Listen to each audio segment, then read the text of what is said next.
As you may or may not know, this podcast episode is coming to you a day late because we had some the worst technical difficulties we've had since we moved in here and have had this new setup. Yeah. For about 4.5 months right now. So should I... It was brand new. Brand new thing, never happened before. So should I just explain what happened? Yeah. So we have this Rodecaster Pro. It's my switcher here that does the sound effects and the audio levels and records the audio, which we record separately from the camera. Because if you hear camera audio, the whole time it's going to sound like shit. It's going to sound like a vlog. You'll actually hear exactly how that sounds here in a little bit. So what happened was when we were done recording, we did press record. We have camera footage. Video proof. Yeah, we have proof of me pressing record. The button changing colors to red. When we stopped recording, I took the SD card out, the micro SD, put it in its female counterpart. It did the little thing. Little pouch. Yeah, kangaroo pouch. And put it in the computer. And when I put it in the computer, ready to edit, the files were not there. The audio files were not there. I said, where were the files? Where were the files? Where are the emails? Stolen. So after and I had a panic attack. You did. I felt sick to my stomach, absolutely disgusted. I downloaded a virus on my computer that just so I could try to recover the files. Where were they? Where are the files? That website that he gave you a virus? Probably. Jesus Christ. Nah, I think I'm safe. Yeah. Shout out JC for trying to help. Yeah, I don't know what happened. Maybe only thing I could think of is that the SD card got like corrupt or something. We had a lot of daddies on the ground trying to figure this out for us. So I appreciate that. But it was to no avail, unfortunately. So you're going to hear, I'm very embarrassed. If this is the first time you're listening to a podcast episode, I actually don't want you to listen. I want you to just hold off until next week. I don't want this to be the first impression because we can do a lot better and we will do a lot better from here on out. I think they'll understand. It's not our first audio issue in the history of Dunn and Drew. Like you said yesterday, it might be a little nostalgic. Yeah. It'll sound like we sounded our first episode when we first moved in here. Like if you listen to episode 200 and how we started that episode in our intro, it's going to sound how this episode is going to sound. So it's like a little Dunn and Drew throwback. Just giving you different things while we're here in Jacksonville. A Jon Gruden heavy episode too. Yeah. So I'm hoping he's still in the news cycle. It was I think he will be for the week until this NFL Sunday gets going. He'll only be talked about really, in prime time and stuff because we haven't got there yet. But fuck was I saying? I don't know, but you're high, so yeah, I'm pretty fucking blazed right now. What's that from? But I had something to say though. Fuck. Oh, I'm glad we recovered the voicemails because there were some good ones. Wow. And a lot of people were talking about the fucking Astros. So I'm excited to hear someone that hates the Astros listening to this pod tweet us and be like, fuck the Astros. I love that shit. There's Dunn and Drew rivalries. I don't know how this podcast is going to sound in your car. The bass may be like crazy stupid. Just because the audio is the quality is just shit. So hang in there. If you do hang in, there's some good jokes. I hope you're able to hear them. Mainly from me. I hope you're able to hear them because I do talk sometimes a little quietly when I tell my little jokes, my little side remarks that Eric doesn't always hear. Which we can because we have the mics. So that's why it may not pick up in the camera. But I guess that's enough of. I'm kind of just trying to talk just so you get a lot of crystal clear audio. You want to give them a Christmas song? You just want to sing for them real quick? I have been singing, haven't I? Yeah, I've been. Have yourself a very Merry Christmas. No, it's just Merry Christmas. No. He doesn't say have a very Merry. Yes, he does. I shouldn't even. All right, so here's your version. This is what you think it is. Have yourself a Merry Christmas. Merry Little Christmas. Oh. Maybe that's where maybe I said very Merry Christmas. Very Merry. What's wrong with that? That's not what he said. That's why we fucked up at the beginning. So you saying it's Merry Little Christmas. Have yourself a Merry Little Christmas. What's the next part? I don't know. I'm not the top 5 Christmas songs, but just wanted to sing with you. Baby, it's cold outside. All right, you guys should. Nat King Cole. Give me a Nat King Cole song. A what? Nat King Cole? No. It's like the Black Michael Bublé. No, don't know. Oh, my God. Michael Bublé. I know some Michael I'm putting Bublé. on Nat King Cole this holiday season. I would put Andy on. Dun, dun, dun, dun, dun. All right, I'm just stalling. All right. Enjoy episode 207 and Jon Gruden talk. Thank you guys for understanding. We love you. 394 days ago on Dunn and Drew. This is called win a game, win a shot. If your football team wins the week, you take a shot. Let's go. We're 1-0. Cheers. I got Jameson. So it's been. I thought you were rolling the intro in after that. Nah, I would have. I would have if it's. What was that? Nothing. Don't worry about noises. Stay focused. How about smells? Oh yeah, that's a stanker. Yeah. I was going to roll the intro, but it didn't really flow well. I just wanted to let you guys know. Ever since we did that win a game, win a shot last year when we were doing the Zoom pods, haven't won since. Haven't won since. So we were really happy. So you think we're sober because of it, but no, we actually have been drinking. We may have been drinking more. What's up? I'm back from Vegas. Wow. Hey, I ain't been to Vegas since 2014, but What'd you do in 2014 there? I was a Vine party at Mike Tyson old mansion.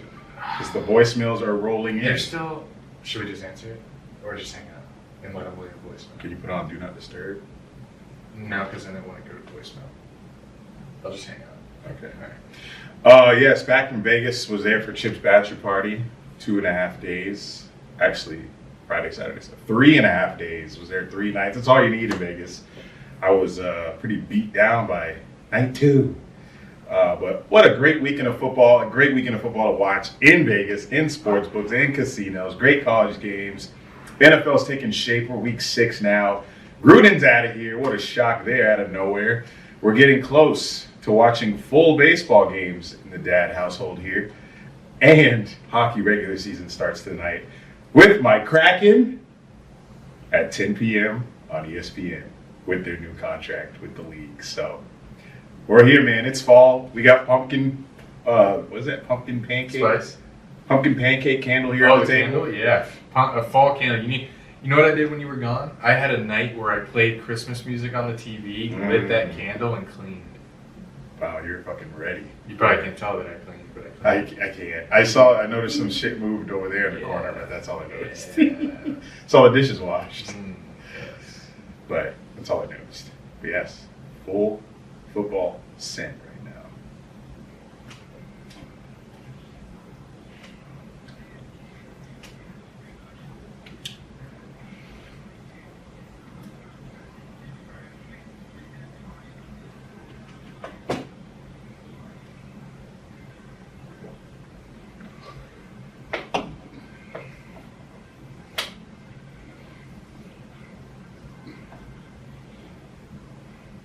Welcome to episode 207 of Dunn and Drew. Not that we're keeping count. Eric, how was your weekend in Vegas? Oh my God.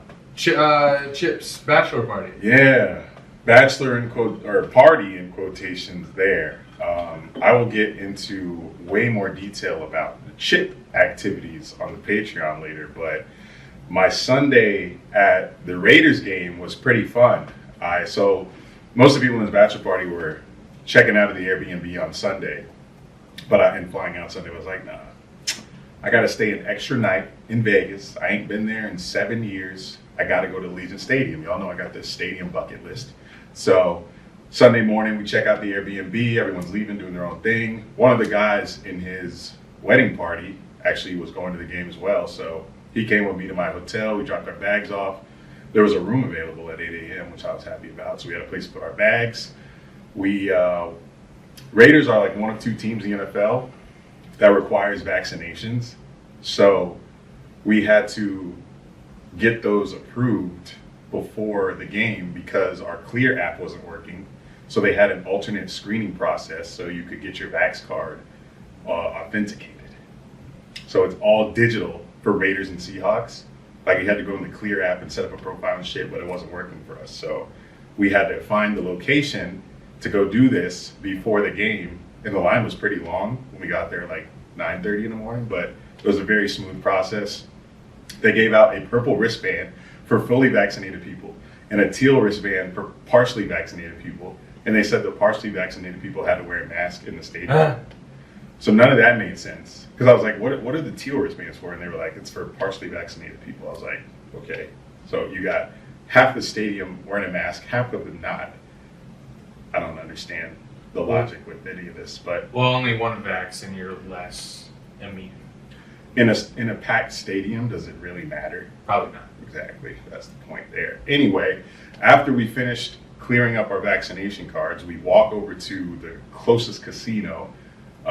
Just a little walk over the overpass, and you're right there on Las Vegas Boulevard. So we went to a sports book to watch the 10 a.m. games, Pacific time. That's when they kick off out there. Were you drinking? Yeah. 10 a.m. Yeah. Good. Because it was 1 p.m. body time. So I had, a couple crowns, a couple beers while we were watching the 1 p.m. games. I was watching the Jags game on one of the little TVs. They had every 1 p.m. game on, except the Saints one, but whatever. So I left the sports because time was creeping up on me. I was looking at the clock. I was like, damn, it's almost fucking 1 p.m. The Raiders game started at, Raiders game started at 4:05 p.m. Pacific time. So I was like, damn. No. Yeah, it started at 4:05 here. What time did you just say? 1:05. Okay. So I looked at my clock, it was noon. I was like, damn, we gotta go. So I waited one more drive, and it was the drive for the Jags game. It was the drive that Derrick Henry scored. And I texted Andy, I was like, you leaving? He said, yep. So we both left our venues at the same time, and I was on my way to grab some more drinks on the walk to the stadium and go to Allegiant Stadium. The stadium was underwhelming. I was telling Andrew that. I was expecting more, I guess, for a brand new built stadium in Las Vegas. It was just a nice dome with more than regular comfortable seats. Like, the seats were comfortable, but it was just a nice new dome. Like, there was nothing, special about it. But I guess for Oakland Raiders fans, because they're coming from the Oakland Stadium to that, I'm sure it was amazing. But was there any sand on the field? Yeah. But comparing it Were to there bases on the 15-yard comparing it to like other stadiums I've been into, I was like, this seems like just a normal, nice new stadium. But there wasn't like any. Do you prefer the stadiums that have a little bit of culture, like outdoor stadiums that maybe don't look? So the newer stadiums, they tend to be pretty symmetrical.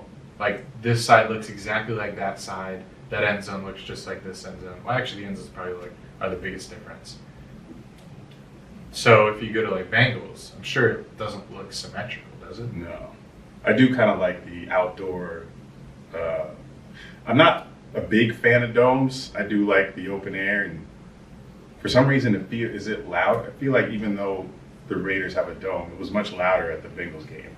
And that's easy to explain. Yeah. Bengals fans have been craving for a good team. They're actually all Bengals fans. At the Raiders game, it's Las Vegas, it's a show.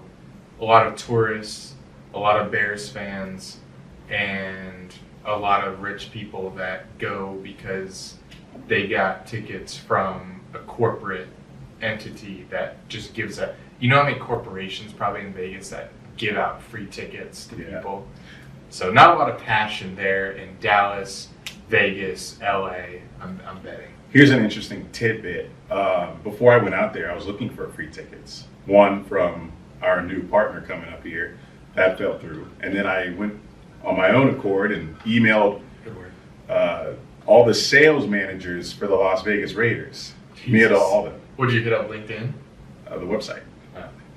So I sent them an email, never got a reply. Funny thing, the guy that I went to the game with from Chip's fucking wedding party, he got his ticket from one of the guys that was in my email thread. So it was just funny how that worked out, because I don't know how. I guess they are buddies, and he got the ticket from him, told him he was going to be in Vegas, and the guy got him a ticket. And I got no reply on my email, ended up next to him in the second half because I moved my seat up towards him so I could go say what's up. So funny how life works out. But There were a lot more Bears fans there than Raiders fans. I wasn't expecting that because I've never been at an NFL game with either of these fans present. So I was getting my first taste of both fan bases. And the Bears fans were much louder, much more into the game, obviously. But Bears fans travel very well. And someone told me that in the fucking bathroom before that. Someone told me that in the bathroom. I was like, because the whole bathroom was Bears fans. I was like, so what's the deal here? Do Bears fans travel well or something? What am I missing here? And he was like, yeah, Bears fans the second most traveled team in the NFL. I'm like, I don't know where you got those stats, but I believe you from this game. I don't think they write those stats down. So all you could hear is "Let's go Bears" chants all game, and after the game, flooding the hallways. "Let's go Bears, let's go Bears." And Bears fans were just chilling. Is it "Let's go Bears"? No, "Let's go Bears, let's go Bears, let's go Bears." Yeah, quickly. Okay. And Bears fans were just hanging out in front of all the hotels, just harassing everybody, saying "Let's go Bears." So it was definitely a Bears home game. Your boy Justin Fields look? He looked good. Looked very good. I was very good. I was surprised because I was expecting like a 24-10 Raiders win, and the Raiders offense was completely opposite of what I thought was going to happen. The flip happened. The fucking Bears looked much better than the Raiders. And maybe that has something to do with the Jon Gruden stuff, but don't know. But Raiders are in shambles. But I didn't go out there for Chip's bachelor party or that game. I actually went out there to scope the layout for the draft coming up next year. Since Jag's gonna be top 3 pick. Yikes. So I was thinking about it. How did it look? Looked nice. It's gonna be a good time. I wonder where the draft is going to be. Probably T-Mobile Arena. T-Mobile Arena. What's that? It's where the fight was. Maybe they make it. It wasn't in MGM? Mm. So the fight was in Vegas? Yeah. And someone told me that they had a ticket to so I guess there's a nightclub in T-Mobile Arena, which is also where the Las Vegas Knights hockey team plays. I was told that there was an extra ticket available to the club there after the fight, but he told me next day. It's like, thanks for nothing. Yeah, what the fuck?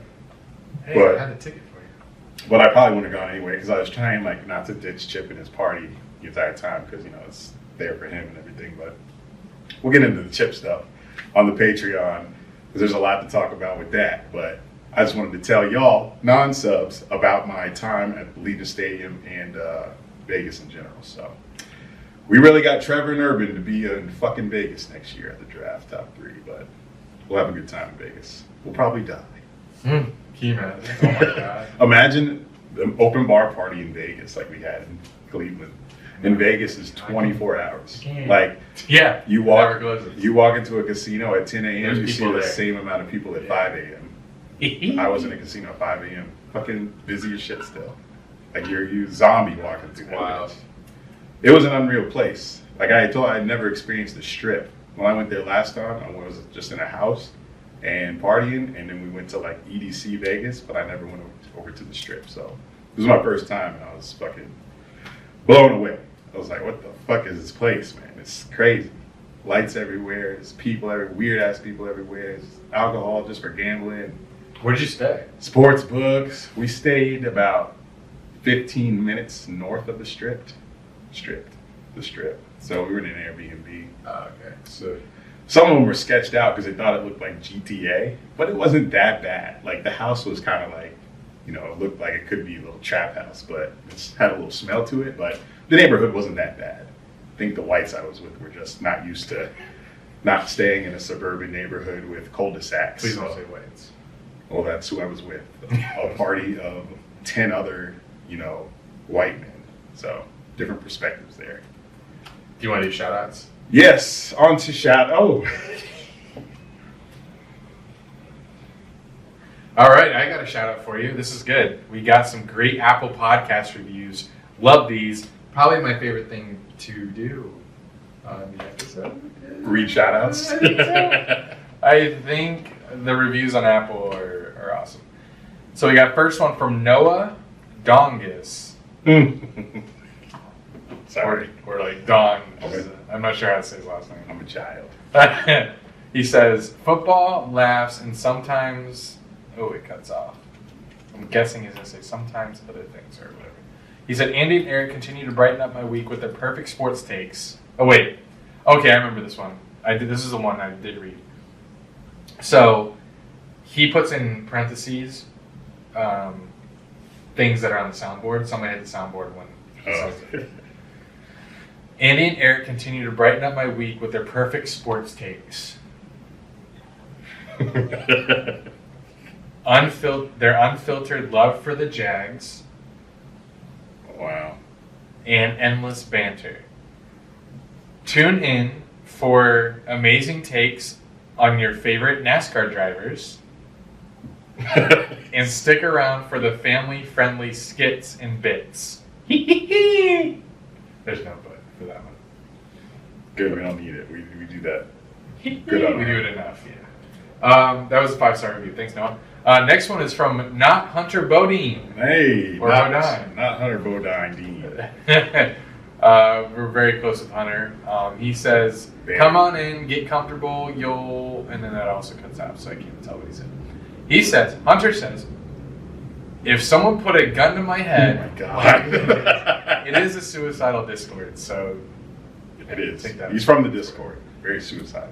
If someone put a gun to my head and told me to sum up this podcast in 2 words, don't know when anyone would ever do that, those words would be, quote, life-changing. I've had the luxury, almost roasted him, but I'm going to chill. I've had the luxury of being a listener since day one, and I have been able to watch the growth of these 2 guys firsthand. The chemistry between the 2 hosts, Eric and Andy, is remarkable and unmatched. I swear I'm reading like a research paper that is like, he has to hit a word count. Yeah. All right. Oh, you roasted him. This show is never short of comedic content to the point where your abdomen, like, what are these words? Will be sore from laughter. It's a review. Abdomen. I never thought I would say this, but they have gone from takes that once seemed outlandish to those takes making them look like sports prodigies. Not only have all they... 2 of them. Yeah, my Chargers sound like nice. Bills, Super Bowl. Not only have they given me plenty of laughs, but they have also given me friendships that I would cherish for a lifetime. Dunn and Drew have built a community that is one of a kind. Everyone has been so welcoming, and I think it is because the audience is all one of the same. We're family. My advice to you would be to stop what you're doing, download the latest episode, and indulge. I guarantee you will be giddy with anticipation for the next episode to be released. In that case, go to Patreon to watch plenty of bonus content and to join this community. I have been a part of it for over a year, and it is the best decision I've ever made in my life. That, Hunter, I think he's trying to compete for best review ever, and he's up there. He is. That is the best sales letter that we could have. Yes, thank you, Hunter. One cliff note, you said been listening since day one, but been a part of us for a year, unless you meant the Discord. He meant the Discord. Then I'm sorry. You're sorry. But, what is it, fucking parrot in this bitch? Thank you, Hunter, for the review. Thank you, Hunter. Thank you, Hunter. We should get a bird. That would be awesome. Look at bird, right? Repeat nigger. Repeat nigger. He heard it from me. The bird will be by you. That's Andy's bird. Actually, dead ass, we might have to get a bird and, next move. That would be funny. I don't think we can fucking podcast bird. A parrot. And then we get a third mic and put the mic on the cage. Get a bird cam going. Bro, that's the move. Bird cam. No one's done that. That's unique as fuck. Don't steal that shit, though. And then do you know the fucking TikToks we can do from that? If we had a microphone on the bird. On the bird. Damn. Oh, I'm gonna Google parrots. When that motherfucker dies, I'm gonna be sad. I know. My first pet is a parrot. You ever had a fish? I have, but that don't really count. I didn't fuck with the fish. I'd be fucking with the bird heavy. Put that bitch on my shoulder. So much content. Yeah. I have another shout out. We got one in our Instagram DMs before we started this podcast from Colin Tridone. He says, "Hey guys, I call into the show whenever I can from DC. My shit is short-winded because I'm not trying to take up your segment with the extra shit. But I wanted to reach out since I've called in a few times without saying much, and thank you both for all the work you put into the show and the consistency. Love having it to listen to every week. Funny as shit, makes my day better. Thanks again. And it ain't even your real jobs and shit, so that dedication doesn't go unnoticed by the fans. Well, we do get paid. Thank you, Colin, for that review. Don't tell Colin we get paid. Last shout out our athlete of the month, Ryan Scarlett. Scarlett. We get it, Ryan. Scarlett. Angelo State University track star, 4-time athletic director's honor roll member, Lone Star Conference, 3rd place 400-meter hurdle. Sheesh. I'm about to look up the Lone Star Conference. I ain't never heard of this shit. It's in Texas. Duh. I ain't never heard of Lone Star Conference. We cooked them last week. We can cook them again. Well, this is his segment. He deserves this. Athletic Conference. Let's see. Collegiate Athletic Conference affiliated with the National blah, blah, blah, Division II level. Gotcha. That's why. I am only familiar with D1. Oh, that's good.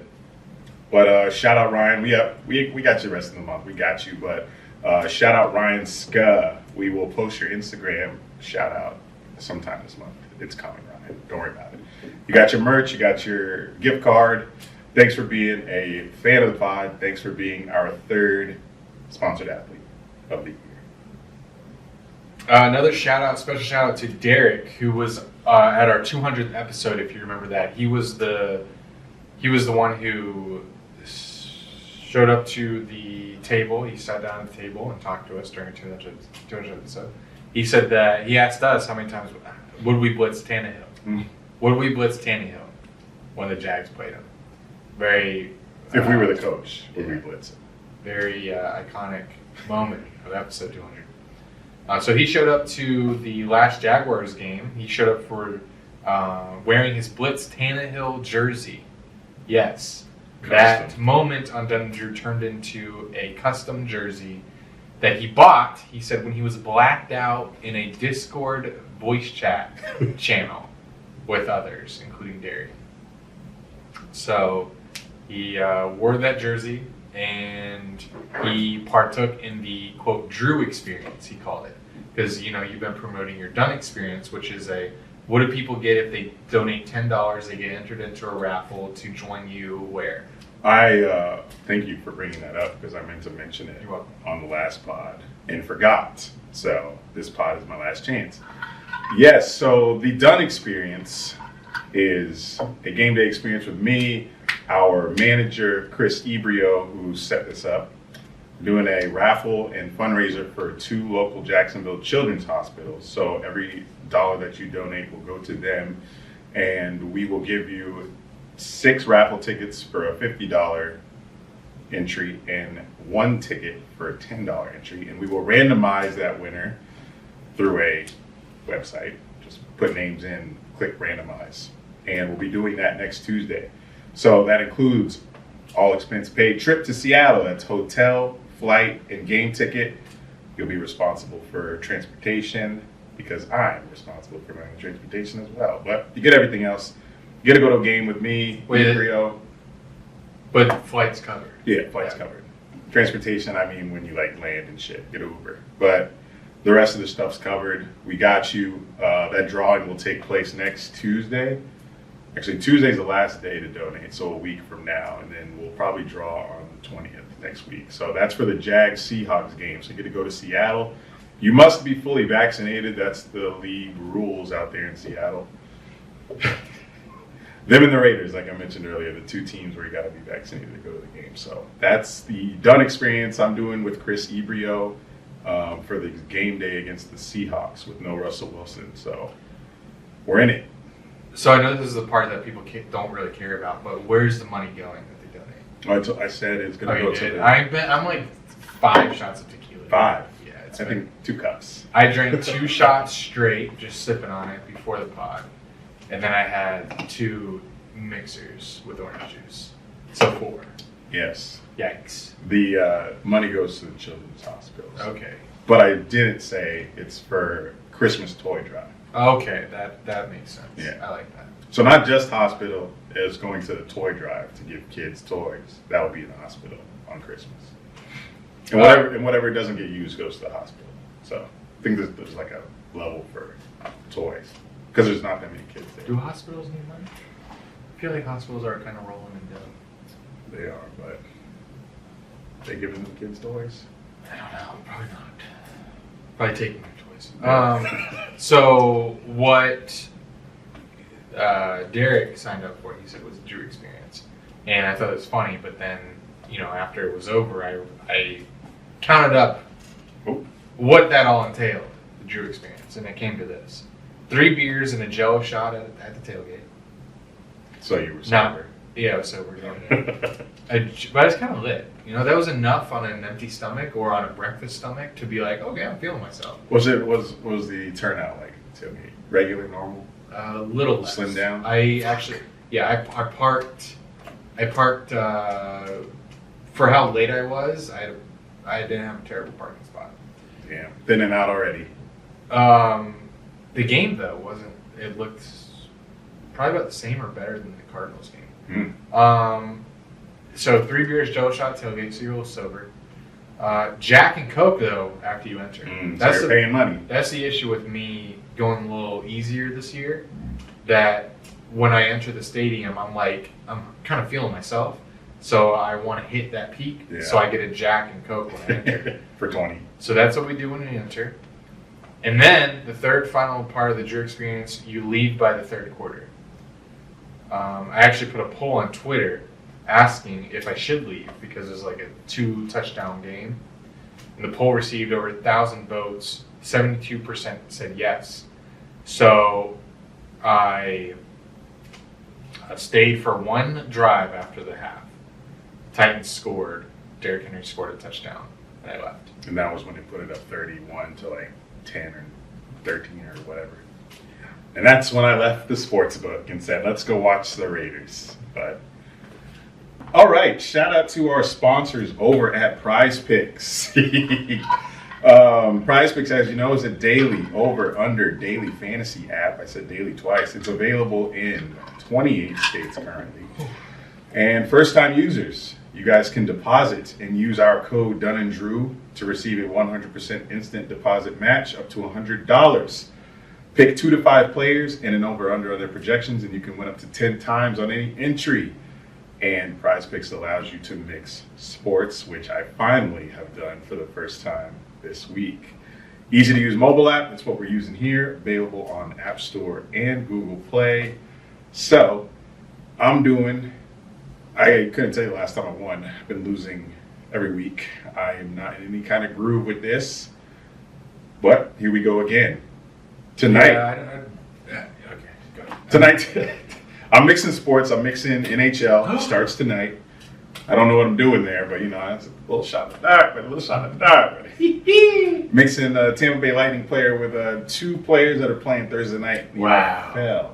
So we'll start with the NFL players, and you Lightning fans can let me know if this is gonna hit. Well, it'll be over by the time this posts, but we'll see. Got Jalen Hurts under 45.5 rush yards. I think Bucks contain him. Did your under hit this past weekend with the rush yard? You picked the rush yard one this week. You did forgot what QB you did, but you took them up. Over, are you sure? I think I picked that over. Yeah, I just changed it. I said Aaron Rodgers will rush for 6 yards. No. Nope. How did Aaron Rodgers not get a 6-yard rush? How? What did he get? 2? 0. I'm going. The move is under on every quarterback rushing yard from here on out. Fuck. Except Daniel Jones. Yeah, except Daniel Jones. Let me look up my Daniel Jones under real quick from that 1 week. Oh, rush yards, 27.5. Daniel Jones, he went over. So Daniel Jones, the only QB you could take over on that. Or Lamar. But sometimes his over projection would be like 70. Yeah, Lamar is So yeah, I got Jalen on the under. I think that's very easy. And then Tom Brady on the under pass yards, 301.5. Yeah. It's because Brady don't need to be throwing all that much to beat these teams. I feel like 300 is just a lot. I told you I switched my mood to unders now. This is an under podcast. So guys, use the code Dunn and Drew, no spaces, and you get, like, if you put in $100, they'll match. They'll give you $100 to work with, free money, playing with house money. You get into the groove of PrizePicks before you start using your real money. But shit, you might not even need to do that. You might be so good at it that you just win money and just keep making money off of the money that they give you for free. There's a guy. Okay. That was gross. Oh, yup. There's a guy in our Discord who's been betting on video games, creeps kills or whatever. I don't know what that means, but Creeps Kills would be Minecraft, I believe. really, God, you're nice. Video game podcast starts now. And my third prop in this parlay is Steven Stamkos. Yeah, you tell me, fighting guy. Shit. I got the under on his shots on goal, which is 2.5. So I probably gonna lose that one because I feel like I hear his name all the time when I watch Lightning games. So we'll see what happens there. Steven Stamkos. Steven Stamkos. Stamkos. I don't know. So Lightning fans, we about to find out tonight. I think that game's on now. So Oh shit, put it on. we'll next break. Okay. ESPN? Yeah. Deal? It's been a double header. Here's mine. I only have $5 left, so I needed one that will automatically give me my money back. And this is like, if this doesn't win, you won't see me on episode 208. I won't be here, I swear. For $5. This is a guarantee. If you have any money in PrizePicks and you want to have a guarantee bet, do this one. James Robinson, Jags running back, over 79.5 yards. That is going to hit, guaranteed. He's going to get 100 at least. They play Sunday morning in London. Tom Brady, under 1.5 yards rushing yards. He never rushes. I bet his under last time. It hit. He doesn't run the ball. Aaron Rodgers had 0 rushing yards last week. Is Tom Brady going to get yards? Tom Brady did run last game. That 12-yard little scamper. I was like, holy shit. I don't know if you saw it, but I saw that shit and I was like, I ain't never seen this shit before. Oh, versus the Pats? Yeah. Did he do the first down thing where he was crazy? He did. He Oh, did. wow. That's a Patriots staple. Well, he's not going to do it again. That's it? Just those three? Those two. Two. I'm playing it safe. I need my That is so safe. I need to build up my bank And back. I wish I was as safe as you are there. But that was Brady for under rushing yards and James Robinson over. Wow. Yeah. I'm shocked What? that you trust us to keep running James Robinson. Oh, I don't trust us to use him appropriately, but he's going to get over 79.5. He's going to take those 5 carries and turn that into 100. He said, fuck it. Make the He most turned of it. his first carry into fucking 60 last week. Remember that. God damn, that's weird. All right, speaking of betting, listen to this. And speaking of the Jaguars, it's a great transition here. This is from @JagsDrew. He's a Jaguars Twitter guy. No. He said, if you started with $100 and bet the money line of every team facing the Jags since week 2 of last year, so since this 20-game losing streak started, and rolled the winnings in money, if you rolled it over into the next week, how much would you have made after Sunday? You would have so you start with $100. You bet it, whoever we played week 2 last year, you bet it on that team. Titans.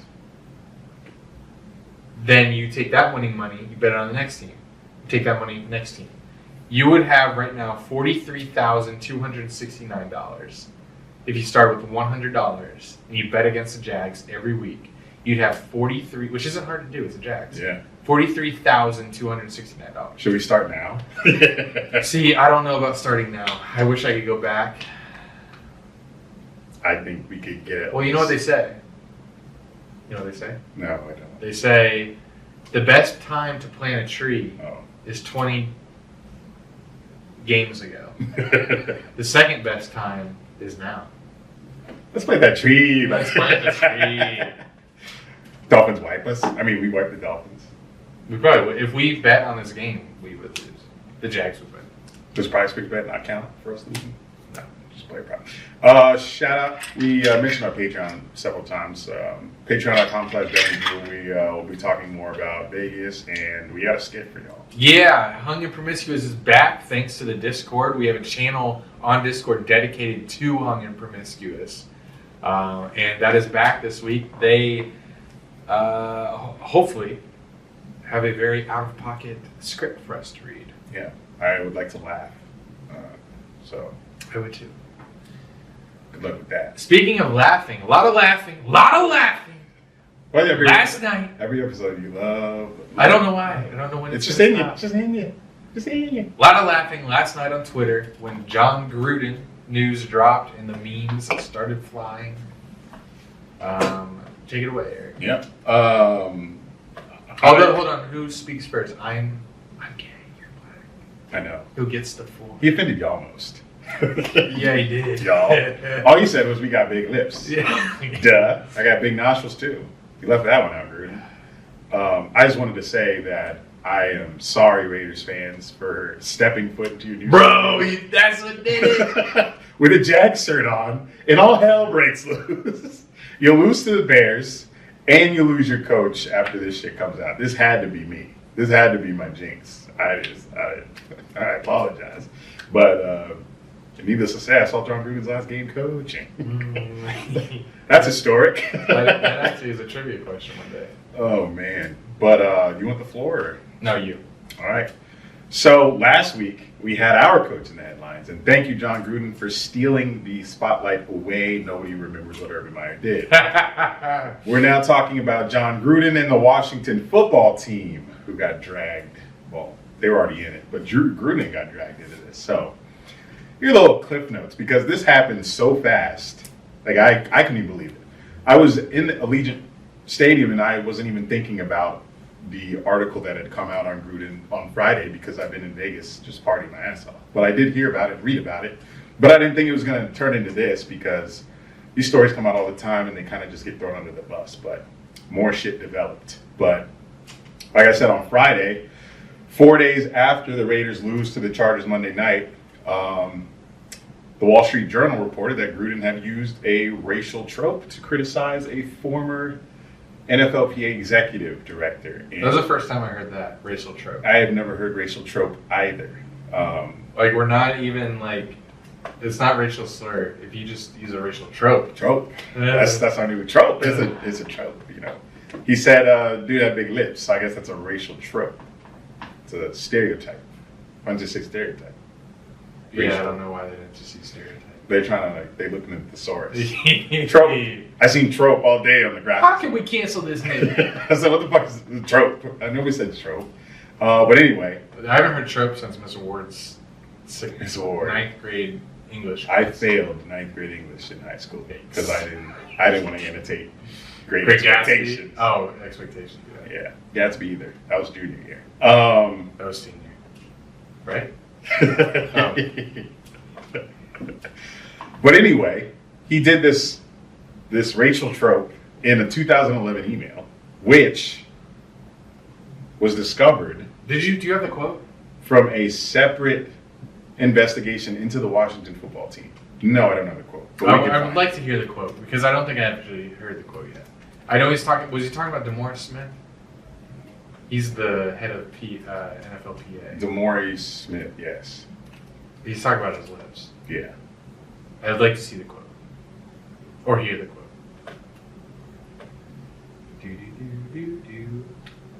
Dumb Boris Smith. Dumb Boris Smith is what he called him? Good one, John! Dumb Boris Smith has lips the size of Michelin tires. Jesus. That's the quote. See, yeah, that's so distasteful. Why the fuck would you say that? The size of Michelin tires. That's pretty specific, Gruden. I'm looking him up to see if he's right. I mean, John. Just kidding. He has normal lips. I'm looking it up too. Yeah, that shit ain't that big. Gruden just don't have no lips. Yeah. That's probably why he thought they were so big. Yeah. But is that a racial trope? White people, I ain't got no lips. That's a racial trope, yes. Y'all ain't got no lips and we got big lips. That's just genetics.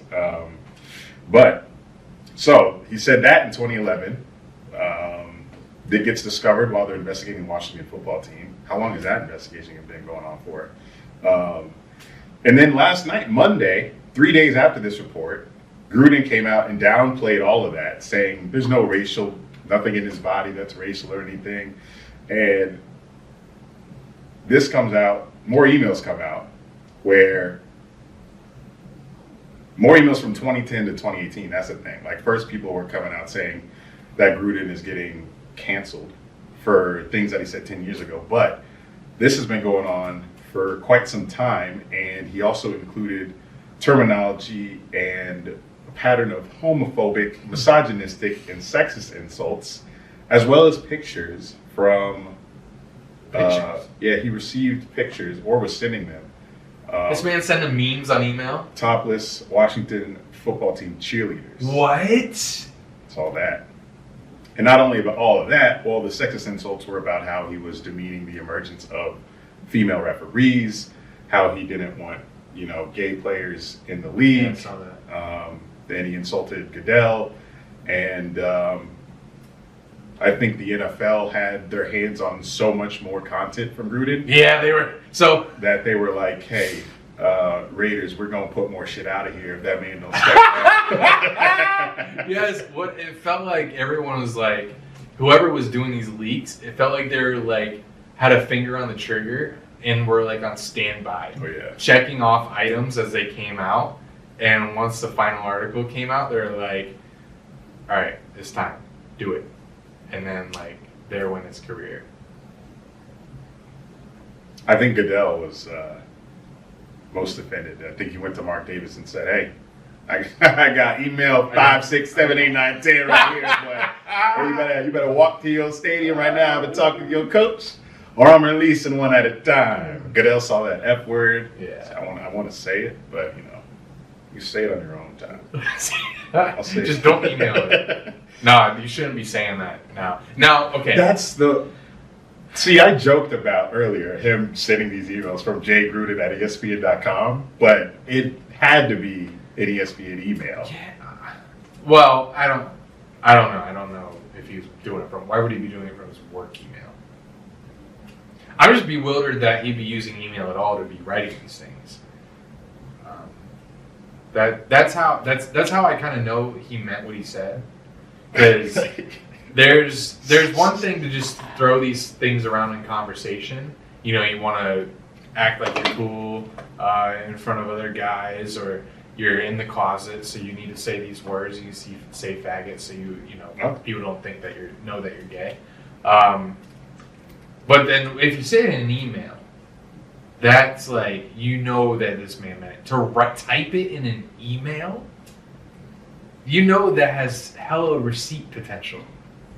Text is one thing, saying it in person was one thing, but in a fucking email, he didn't give a fuck. Yeah, he didn't give a fuck, and he probably thought it didn't matter because he was sending it with an NFL owner who probably didn't think he was going to share it at all. But God, email. Back That can then, so easily be found. Back then, he was not expecting Washington football team to be under investigation decades later. Not decades, but like 8 to 10 years later. But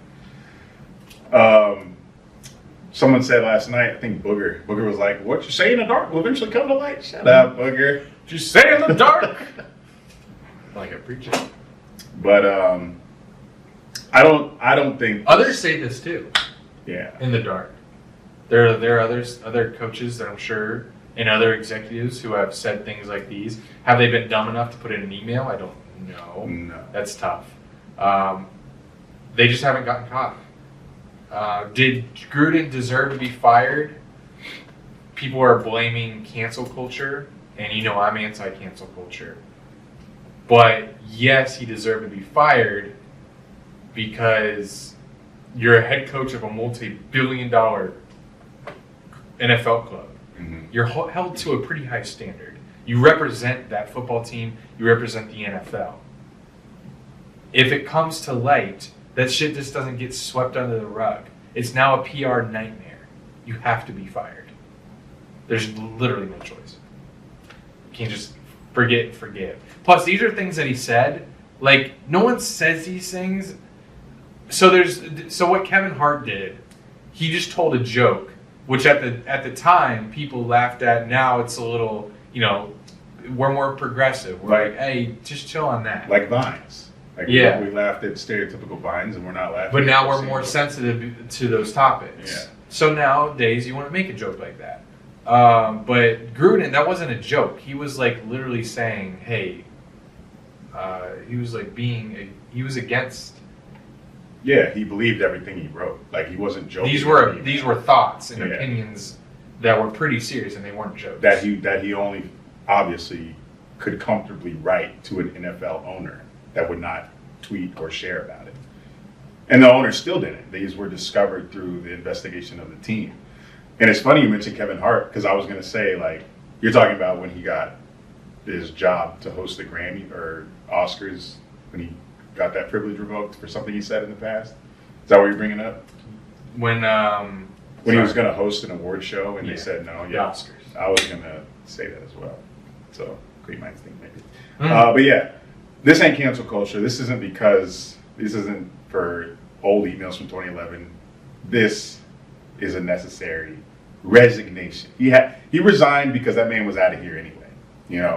It was just best for him to say that he's stepping down. This is an NFL investigation into something else, and he got caught up in between it. And the contents of that emails were definitely grounds for firing or resignation. Because Jon Gruden knows that there is way more than what has come out so far.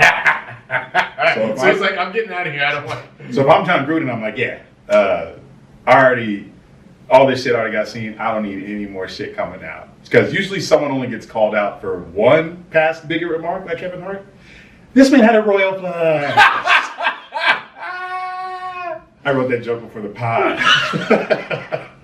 little Vegas pun there. This man had a royal flush of insults, man. I haven't heard that one yet. He didn't leave one person untouched. So yeah, he out of here. He out of here. Do the Raiders get their money back? Coach contracts aren't really public, so we don't really know the terms. I read that he forfeits the rest of his $100 million 10-year contract. So that's good news for us Jags fans who have Urban Meyer waiting to get fired also. So fucking 5 weeks into the NFL season, and it's been pretty dramatic so far. So let's see what happens next. Speaking of Urban, our friend Solly from the Bold Take podcast, Jags podcast, he made me laugh yesterday. He said Urban is currently doing a keyword search in his email for the word Hernandez and is deleting everything that includes Hernandez. Oh, man. Sorry, I feel bad for Raiders fans because they started 3-0. Things were looking up, and this shit took a nosedive so fast. Hey, since we're on this, I know we're going to get to voicemails later, but emails. Oh, you want to see if anyone talks about it? Well, I know someone talked about it. So here's Tyler McWilliams, resident Raider fan who just called. Very good timing. I should have taken his call live, but I didn't see it. So let's see what he had to say on the situation. I'm pretty sure you've already recorded the pod. If not, put this on here. I just want to see how you guys are doing. Yeah, no comment on what happened. All I'm saying is I hope we never win a game again, at least this year. 3-14 season. Let's get second pick overall, please. Get second pick overall. All right, well, I thought he was coming with a bigger punch, but... Yeah, he said, got nothing to say, just want to lose out and get a top 3 pick. Yeah, that's how Raiders fans are feeling, that's how they're feeling. Yeah, that's enough on John. He's in the mud. Speaking of John, let's go to another John. John Harbaugh, coach of the Ravens, who currently employ the MVP of the NFL. Lamar Jackson is just stupid. Saw a stat. He's 5th in the NFL in passing and 8th in the NFL in rushing. What the fuck? Did he win MVP last year? He did, right? 2 years ago. 2 years ago? Well, he's going to win again because he's carrying this team they were destroyed with injuries. It was over for them before the season even started. And did I pick them to win the division? I think you changed it. You picked them and then changed it to Browns. What he's doing is fucking insane. He is so good. And I owe him an apology saying that, and I owe Ravens fans an apology saying that he can't throw the ball. He can right now. Now, can he thread the needle versus playoff defenses? That's to be seen. But now... Maybe he does this year. Yeah, maybe he does. He's playing stupid. I haven't seen a player carry a team on his back like this since probably like Adrian Peterson in, what was his MVP year, 2012? Let me know if you know of any current or recent players who have completely carried the team on their back like this. This man threw the ball 43 times and had 6 incompletions. I don't think have we ever seen anything like that? Have we seen that before? I've never seen that shit that accurate. With over 440 yards and 4 touchdowns after being down 25-9, leads them back. 2 2-point conversions. And OT, they get the ball. 2 2-point conversions. OT, they get the ball and go down the field and score a touchdown on their drive. Not even field goal, touchdown. Ended. And it all happened because I fell asleep. The game was ass. I stopped watching at halftime and then fell asleep to a show or a movie. And I texted Andy while he was sleeping. I was like, another great primetime game, hoping that the sound would have woke him up. But them fans be busting. What should have woke me up was all the fantasy football notifications I got from Mark Andrews scoring. Shit. So, yeah, I'm looking forward to seeing how Lamar Jackson plays in the playoffs this year. Because right now, I remember that Ravens fan calling in. I think it was Bryce. He said he's done. He's done after week 1 lost to whoever. Or maybe they won. Don't remember. But whatever the case, they had a bunch of injuries, and he was like, we're done. And we're like, chill out. You're the Ravens. You'll be fine. And now look at him. We're talking about Lamar Jackson, MVP right now. After that game he had last night, Ravens are 4-1, and they're hotter than ever. Crazy. Speaking of hot teams, my Cardinals are undefeated still. They are, I wrote 6-0 here. Why I'm getting ahead of myself. Them boys are 5-0, and they got the Browns this week. I wrote 6-0 because they gonna beat them. But we're doing undefeated watch. Cardinals are the last undefeated team in the league. If you guys remember, we did that little segment before the season saying, who will somebody call and ask, who do we think will be the last 3 remaining undefeated teams? Cardinals was one of mine. So when I have a correct take, which is very rare, I have to pat myself on that. Was one of the 3. He asked for 3. 30. So the way that you pat yourself on the back for that one, I don't agree with. Well, one of my teams is still undefeated, though. Yeah, but... Check it off the list. I don't like that. It's like the injury list. If a guy gets out for half a play, it's a check mark. But yes, I wrote down here 5 weeks into the season, AFC, it's looking like Bills, Chargers, Ravens. The elite, top 3 elite in that conference. Hold on. Am I wrong? After 5 weeks? Let me just make sure. Let me look at the logos. We're not projecting here. This is week 5. Right. Who's elite now? Elite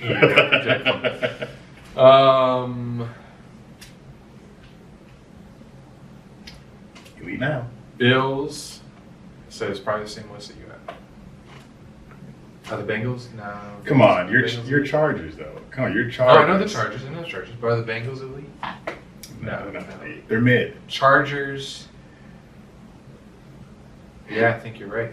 Bills, Chargers, Ravens. Your boy, Lamar Jackson. In the NFC, my Cardinals, Bucks, and Cowboys. All right.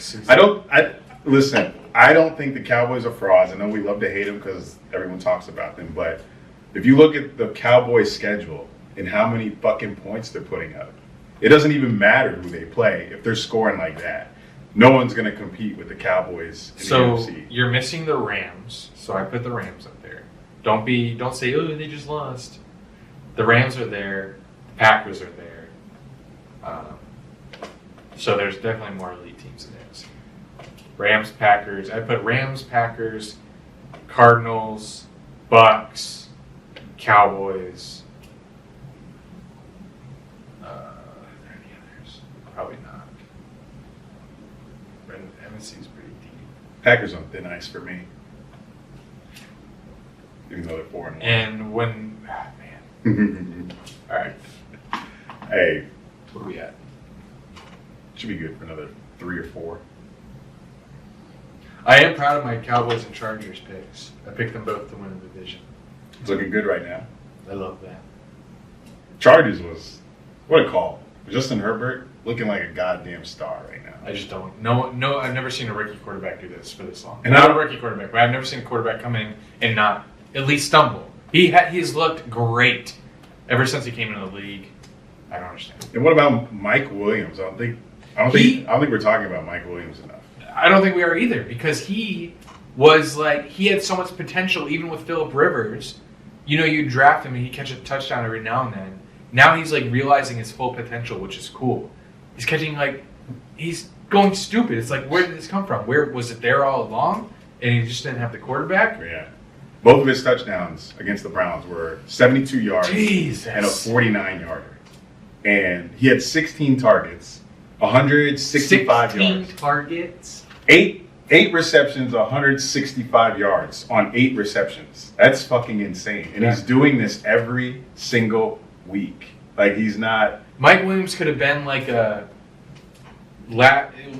pick in your fantasy draft in the last 3 rounds. Yeah. And he's carrying one of the guys in our league. It's crazy. Just the Chargers they're gonna do damage in the playoffs, and I'm here for it. That Mike Williams shit crazy. I thought all they had was Keenan Allen, but this Mike Williams guy, I'm hoping that Tyron, the guy the Jags got from the Chargers. Tyron Johnson turns into that, but I'll be able to. Mike Williams was oh, you're gonna go? Yeah, I was gonna just finish. One more thing. Mike Williams is he Clemson, right? I don't know. I don't know where he went to college. That's such a generic name. Mike. Yep. Wow. You just don't see this. You don't see. So he's 27. He's been in the league 4 years. 17, 18, 19, 20. This is his 5th year. He was a round 1, pick 7 by the Chargers. You typically It's coming to light.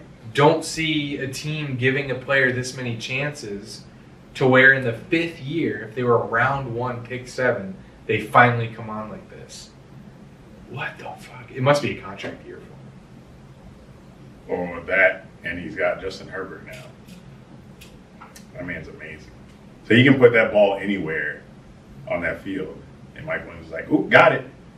And I gotta watch the highlights from that Browns-Chargers game. That was a 47-42 game, and I saw none of it. So I'm gonna have to do that so I can see about this Mike Williams guy.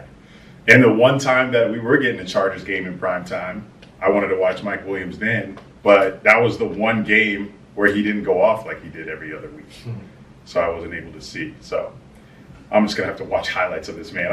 I'm sure someone on YouTube has a compilation of Mike Williams plays this season. So that'll be on my to-do list. Do you think the Chiefs can overcome their putrid defense this season to make the playoffs? I think so. I think they can make the playoffs. But they're looking real suspect right now.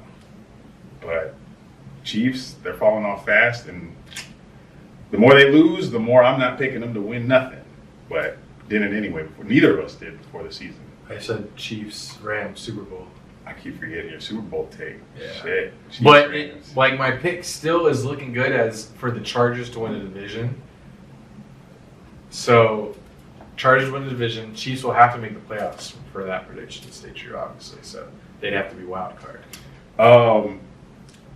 This is an NFC West podcast, but our boy Russell Wilson is out 4 to 8 weeks after hurting his finger on Aaron Donald's helmet in that game. And report came out today that Seahawks are looking at Blake Bortles to fill in for him. What? No, he'll be the backup.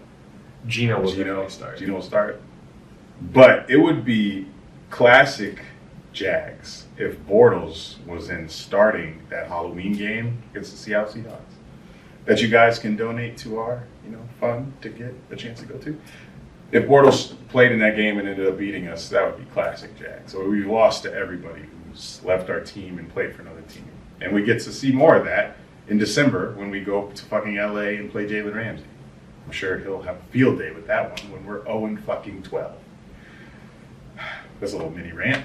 I have rants, if I may. Go ahead. I hate when announcers, I tweeted this, when announcers praise a player as being a genius for staying in bounds to keep the clock moving. So the player will be like approaching out of bounds, but they have the ball and there's like under 4 minutes left and they don't want the other team to get the ball. And instead of going out of bounds, they'll like fall in bounds. And the announcers will go, "Oh man, what a brilliant move by Kareem Hunt." That was random. Yeah, it was. What a brilliant move by Hunt to stay in bounds. That is smart football right there. No, it's fucking common sense. Kids are doing this in Madden. It's not that big of a deal to not go out of bounds. A normal player will know that the clock stops when you go out of bounds under 4 minutes. It just is so dumb. I think it's the announcers proving to the audience that they know the rules and that they're smart. Oh, what a smart play by Clyde Edwards-Helaire, who's on IR now. Just stay in bounds, keep the clock rolling. That is a genius move. Shut the fuck up, please. Another rant. Jaguars are underutilizing James Robinson still. Yeah. No matter how many times I rant about it, it's not going to change. Next rant. You're going off. Yeah. And I know this applies to a lot of you that are listening because a lot of you have favorite football teams. I know a lot of you bitch about the refs. The NFL refs, let's admit it, finally, need a youth movement. Why do we have 65-year-old plus eyeballs back there judging and throwing flags on plays they can't even see? They can't even run and catch up to the play, and they're throwing flags. They'll be the ref that's furthest away from the play, or they'll be a ref closer, and then a ref further away will throw a flag.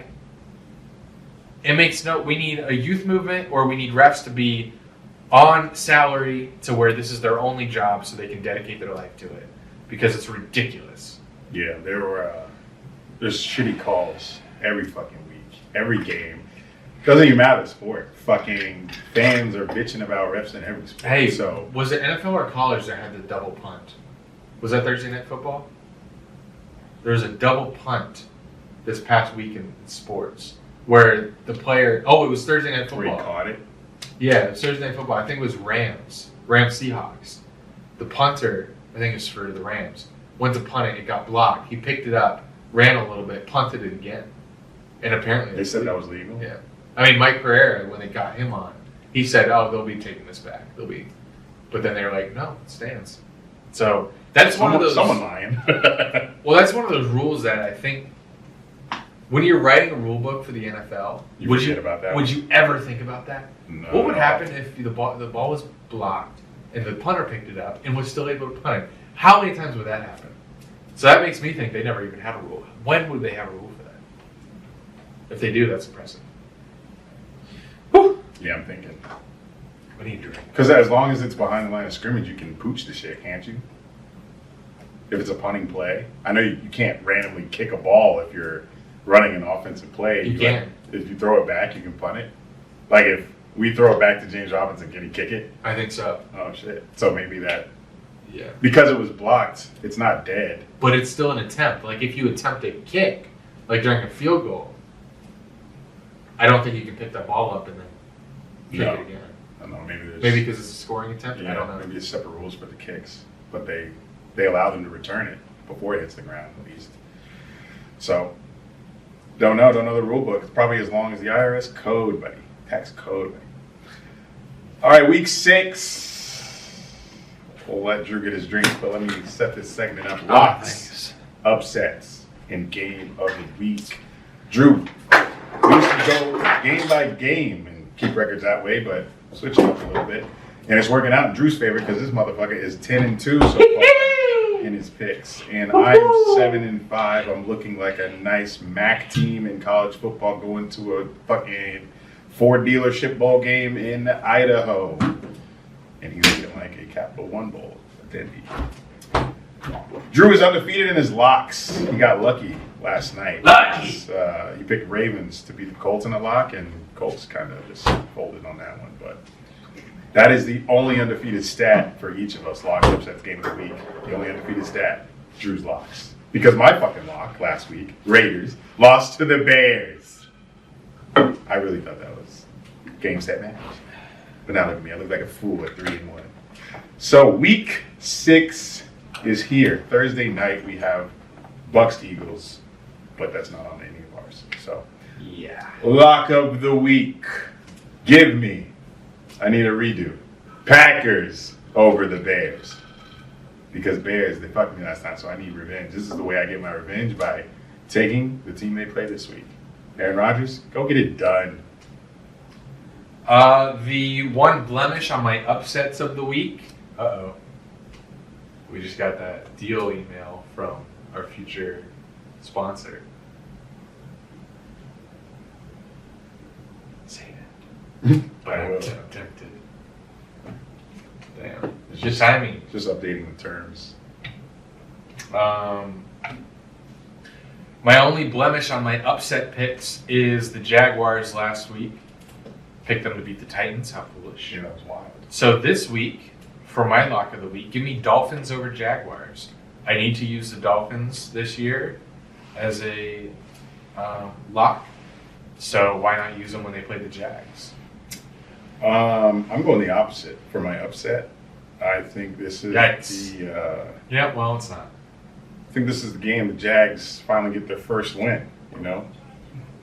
The Dolphins look about as good as us, so why not put us on an even playing field in London?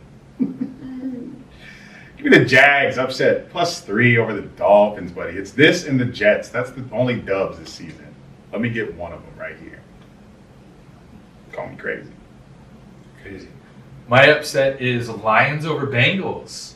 Thanks. They getting their first win? I think they're getting their first win. They're in Detroit, and Dan Campbell cried at his press conference. That's a recipe for a fucking blowout. By the Bengals. That big-ass man crying. You telling me you're not going to go out there and beat the sorry-ass Bengals? Joe Burrow, who... There's something wrong with his throat. I wish it was because of me. But he has a throat contusion. Not by me. Was he doubtful? No, he just went to the hospital, though. He'll get a fucking little throat massage and be all right to win by 40. Game of the week. Cardinals at Browns. Mentioned this earlier. It probably is. What's the time slot for that one? 4? It's 4 something. I got Cardinals extending their win streak. They're going 6-0. Browns just, I don't know, I like to go off the previous week's game for some reason. I know it's recency bias. That's fine. But after what I saw Herbert do to the Browns defense, why can't Kyler Murray do that with all the weapons he has? And Cardinals defense a little better than the Chargers. The Browns scored 42. So if the Chargers can keep pace with the Browns and get a dub, why can't Kyler Murray and company? Give me the Cardinals. Mine is Bills at Titans. I think this is Monday Night Football. It is.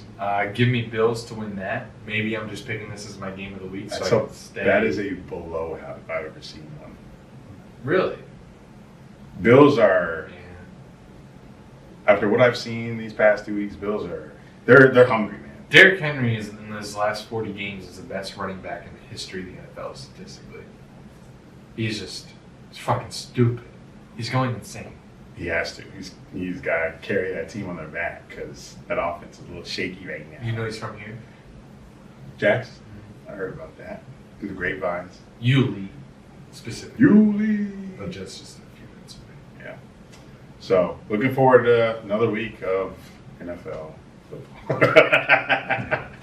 Yeah. I know, What? I just tired of watching the Jags. Tired of watching the Jags. I know they're not the only team on, but it's like that's the first game I go to, and nothing changed. And it's just so hard to not watch them. I can't just not turn on the TV. But anyway.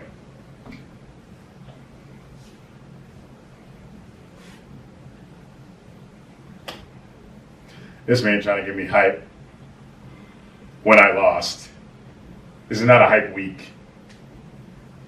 My QB is hurt. I don't want to copyright straight. That would have been great if, Penn State beat Iowa and was ranked 2 right now, but it's not the case. Big fucking week in college football. My God, if we got to start with Bama. I'm Brett Musburger here with Vern Lundquist, and we have Alabama #1 taking on Texas A&M unranked team here in Kyle Field, hosting the Crimson Tide. Can the Crimson Tide overcome their 2 straight losses to beat the #1 ranked team in the nation? Or will Bama run these boys out of their own field and win by 50? Coming up next here on CBS.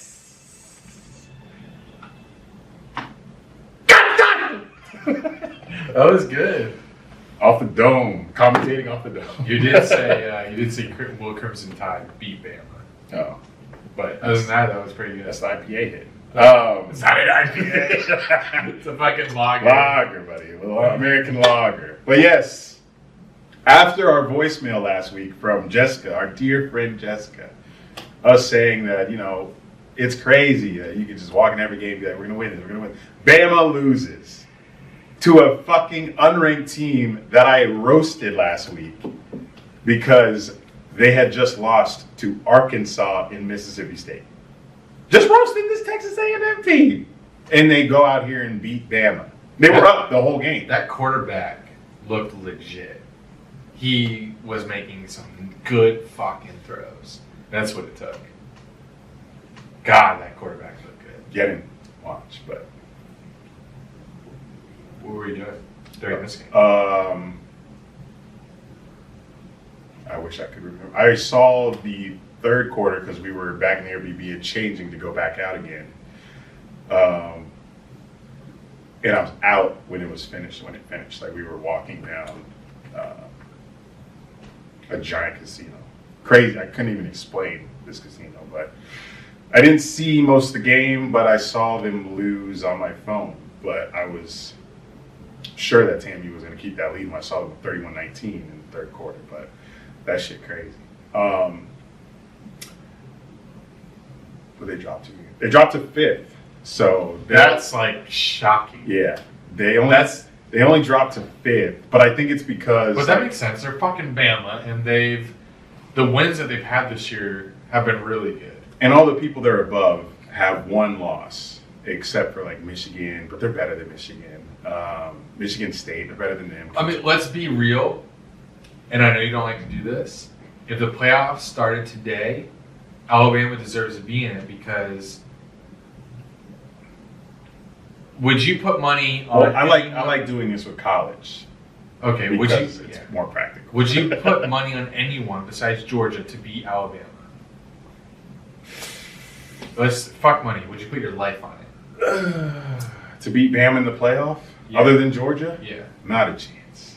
So I like how they positioned Bama to easily come back in the top 4. We know Oklahoma. While what the fuck? They should have, like you predicted, they're going to be exposed this week by Texas. Texas is so fraudulent. And we saw it. Texas scored like 28 in the first quarter. They were supposed to be the team. I even texted my friend who's a Texas fan. Shout Clay. Actually, he don't listen anymore.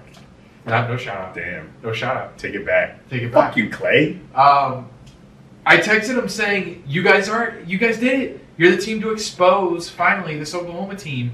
How did they come back? Spencer Rattler got benched. Is the backup that much better? I didn't keep my eyes on the game the whole time because, I thought a blowout was en route.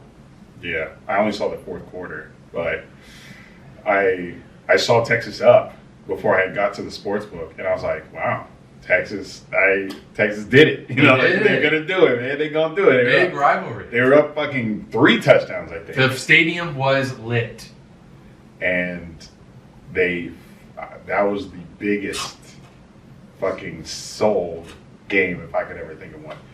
Fucking Texas, boy. My college takes were so on point for the past fucking 4 weeks, and Texas goes and does this shit.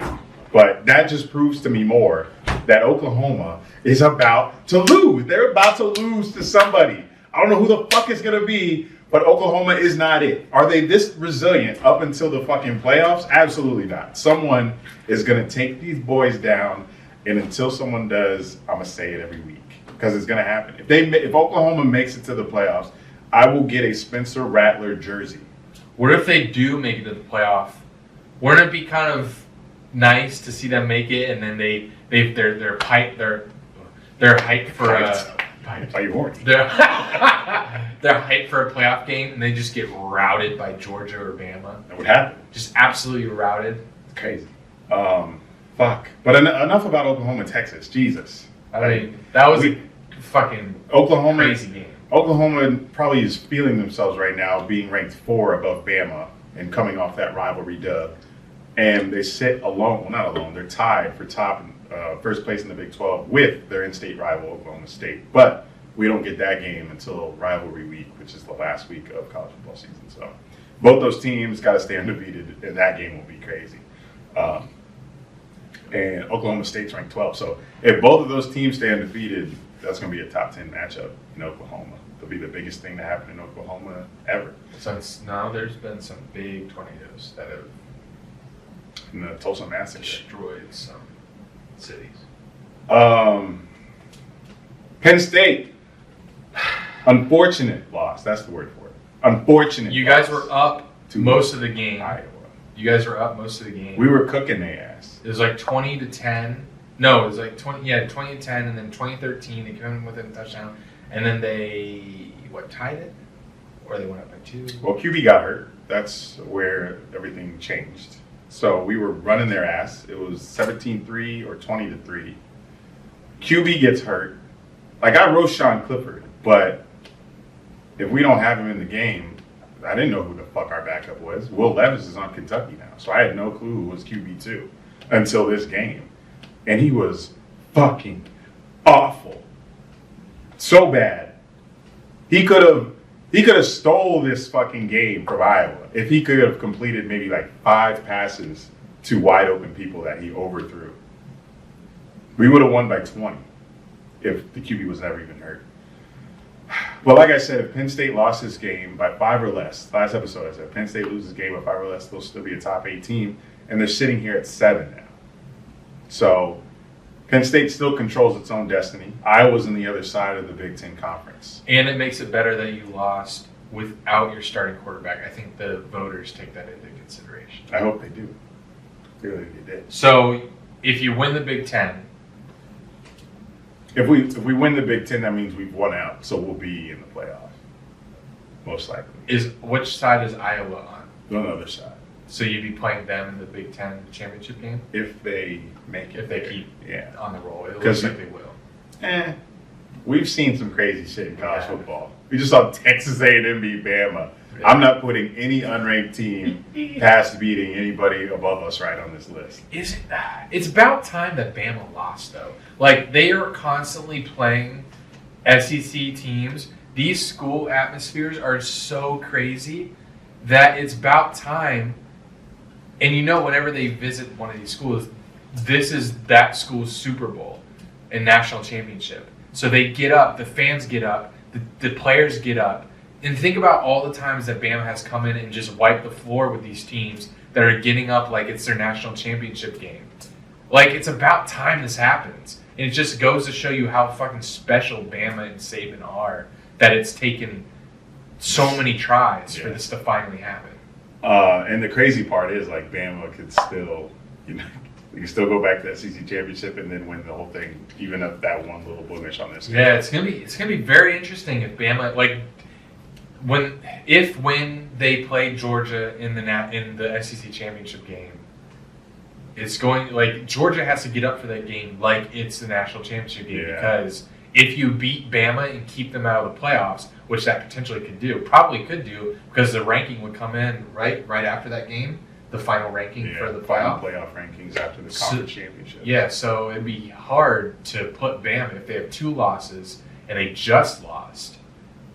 It'd be hard to put them in playoffs. So you could like take out unless they were like 2 and like the 5th team was like a cusp team. Yeah. So if Bama somehow gets up to 2 by the SEC championship, I could see both of them in it still. And if Georgia beats them in the SEC championship game, Bama gets pushed to like 4 and then they play again. Yeah.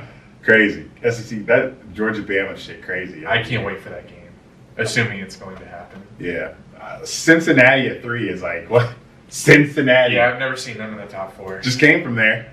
Cincinnati lit. Must be. That city is right now. Cincinnati has beaten some ranked teams. They deserve to be where they're at. Iowa deserves to be where they're at. OU does not. But it's getting wild out here in college football land. And I know people say like they like NFL more because I can see why people like college. They like the top. It was crazy. They like the top level talent in football. But come on, give me the student sections and the rivalry games that have so much implication on the season. Or even in Texas A&M's case, it doesn't. They just beat Bama though. So you feel like your season's golden. And Jimbo Fisher probably signing a 10-year contract. Oh my God. I forgot about that. You beat Bama, that's your coach for life now. The interview that was played, like he was interviewed at, I don't know, some event where he was, he had to give out some good lines for, some good one-liners for the people that donate money toward the school. And one of them was, someone asked him something about, I bet you can't wait for Saban to retire, or do you think you'll be able to beat Bama while Saban's there? And he said, "Oh, we're gonna kick him." No, yeah, he was like, "I bet you can't wait for Saban to retire so you can beat Bama or something." He's like, "No, we're gonna kick his ass while he's there." And that interview was like played on TV all Saturday. It's leading up to the game. Oh shit! And then he actually beat his ass. Well, it looked like an ass beat, and then Bama came back. Yeah. Made it interesting. If you watch the game, it was an ass beating. The final score doesn't tell the story. But, hey, halfway through the season, hit me with the top. It's been crazy. Hit me with the top 10. Georgia, Iowa, Cincinnati, Oklahoma, Bama, top 5. Then 6, we got Ohio State. We got a fucking Big Ten run here. 6, Ohio State. 7, Penn State. 8, Michigan. They're undefeated. 9, Oregon. How about that? How about Jim Harbaugh? Like, that's getting swept under the radar so hard. Michigan fans were standing on the ledge last year. They wanted Jim Harbaugh to be fired, but then they gave Jim Harbaugh an extension. And now look, he's undefeated. Undefeated. So yes, 9, Oregon, and then 10, Michigan State. Like they're known as a basketball school. And they're also undefeated. So is Kentucky. Kentucky's undefeated too. Kentucky's undefeated. They play Georgia this weekend. That's on my games to watch this upcoming Saturday. Can you imagine?